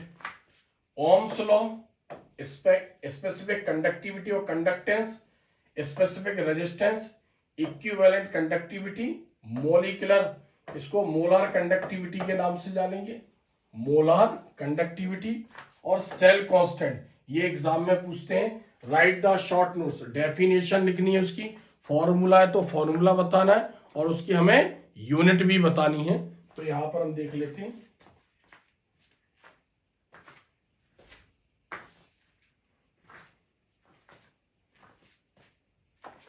तो हम इनको 1 बाय 1 समझेंगे। फर्स्ट क्या? Ohm's law. Ohm's law, the potential difference across the conductor, यानी किसी भी कंडक्टर मतलब चाहे वो मेटेलिक वायर हो, मेटल हो, या फिर सेल हो, दोनों में इलेक्ट्रिसिटी यानी करंट का फ्लो होता है। तो क्या बोले? The potential difference across the conductor, किसी भी कंडक्टर पर लगाया गया पोटेंशियल डिफरेंस, यानी जो स्टोर करंट है वो किसी कंडक्टर पर, यानी जो कंडक्टिव पार्ट होते जैसे मेटल हो गया या सेल हो गया, is directly proportional to the current flowing through it, उसमें बहने वाले करंट के डायरेक्टली प्रोपोर्शनल होगा। अगर कंडक्टर में कोई डिफेक्ट नहीं है तो उसके मतलब उस पर जो हम पोटेंशियल डिफरेंस लगाएंगे, यानी स्टोर जो एनर्जी या करंट देंगे, वो उतना ही होना चाहिए जितना उसके अंदर से पास होगा जब कंडक्टर में कोई डिफेक्ट नहीं है। जितना हमने उसको पोटेंशियल डिफरेंस दिया है वो टोटल करंट फॉर्म में यूज हो जाना चाहिए। Potential difference directly proportional to the current, potential difference को V से और करंट को I से, यानी एम्पियर। तो V प्रोपोर्शनल I, तो यहां पर प्रोपोर्शनल का साइन हटाएंगे तो R आ जाएगा, RI। इसको हम इस प्रकार भी लिख सकते हैं, V upon I equals to R। तो R क्या है यहाँ पर? R is a proportionality constant which is called resistance of the conductor. अगर कंडक्टर में कोई डिफेक्ट नहीं है, जैसे मान लो कि उसके टेम्परेचर को अप डाउन नहीं कर रहे, उस कंडक्टर में रस्टिंग नहीं है, उसके ऊपर मॉइस्चर की लेयर नहीं है, तो जितना उसके ऊपर पोटेंशियल डिफरेंस लगाएंगे उतना ही करंट फ्लो होगा। तो potential difference across the conductor is directly proportional to the current flowing through it, it is called Ohm's law. Potential difference proportional current, V proportional I, proportional का sign हटाएंगे R आएगा, V upon I equals to R। अब हम इसकी unit देखते हैं। जो V है वो क्या है? पोटेंशियल डिफरेंस है, उसको वोल्ट में डिनोट करेंगे, और जो I है वो इलेक्ट्रिक करंट है, एम्पियर में बताएंगे, और जो रेजिस्टेंस है उसको ओम्स में बताएंगे। किस में बताएंगे हम? ओम। सेकेंड है यहां पर स्पेसिफिक रेजिस्टेंस और रेजिस्टिविटी, स्पेसिफिक रेजिस्टेंस और रेजिस्टिविटी।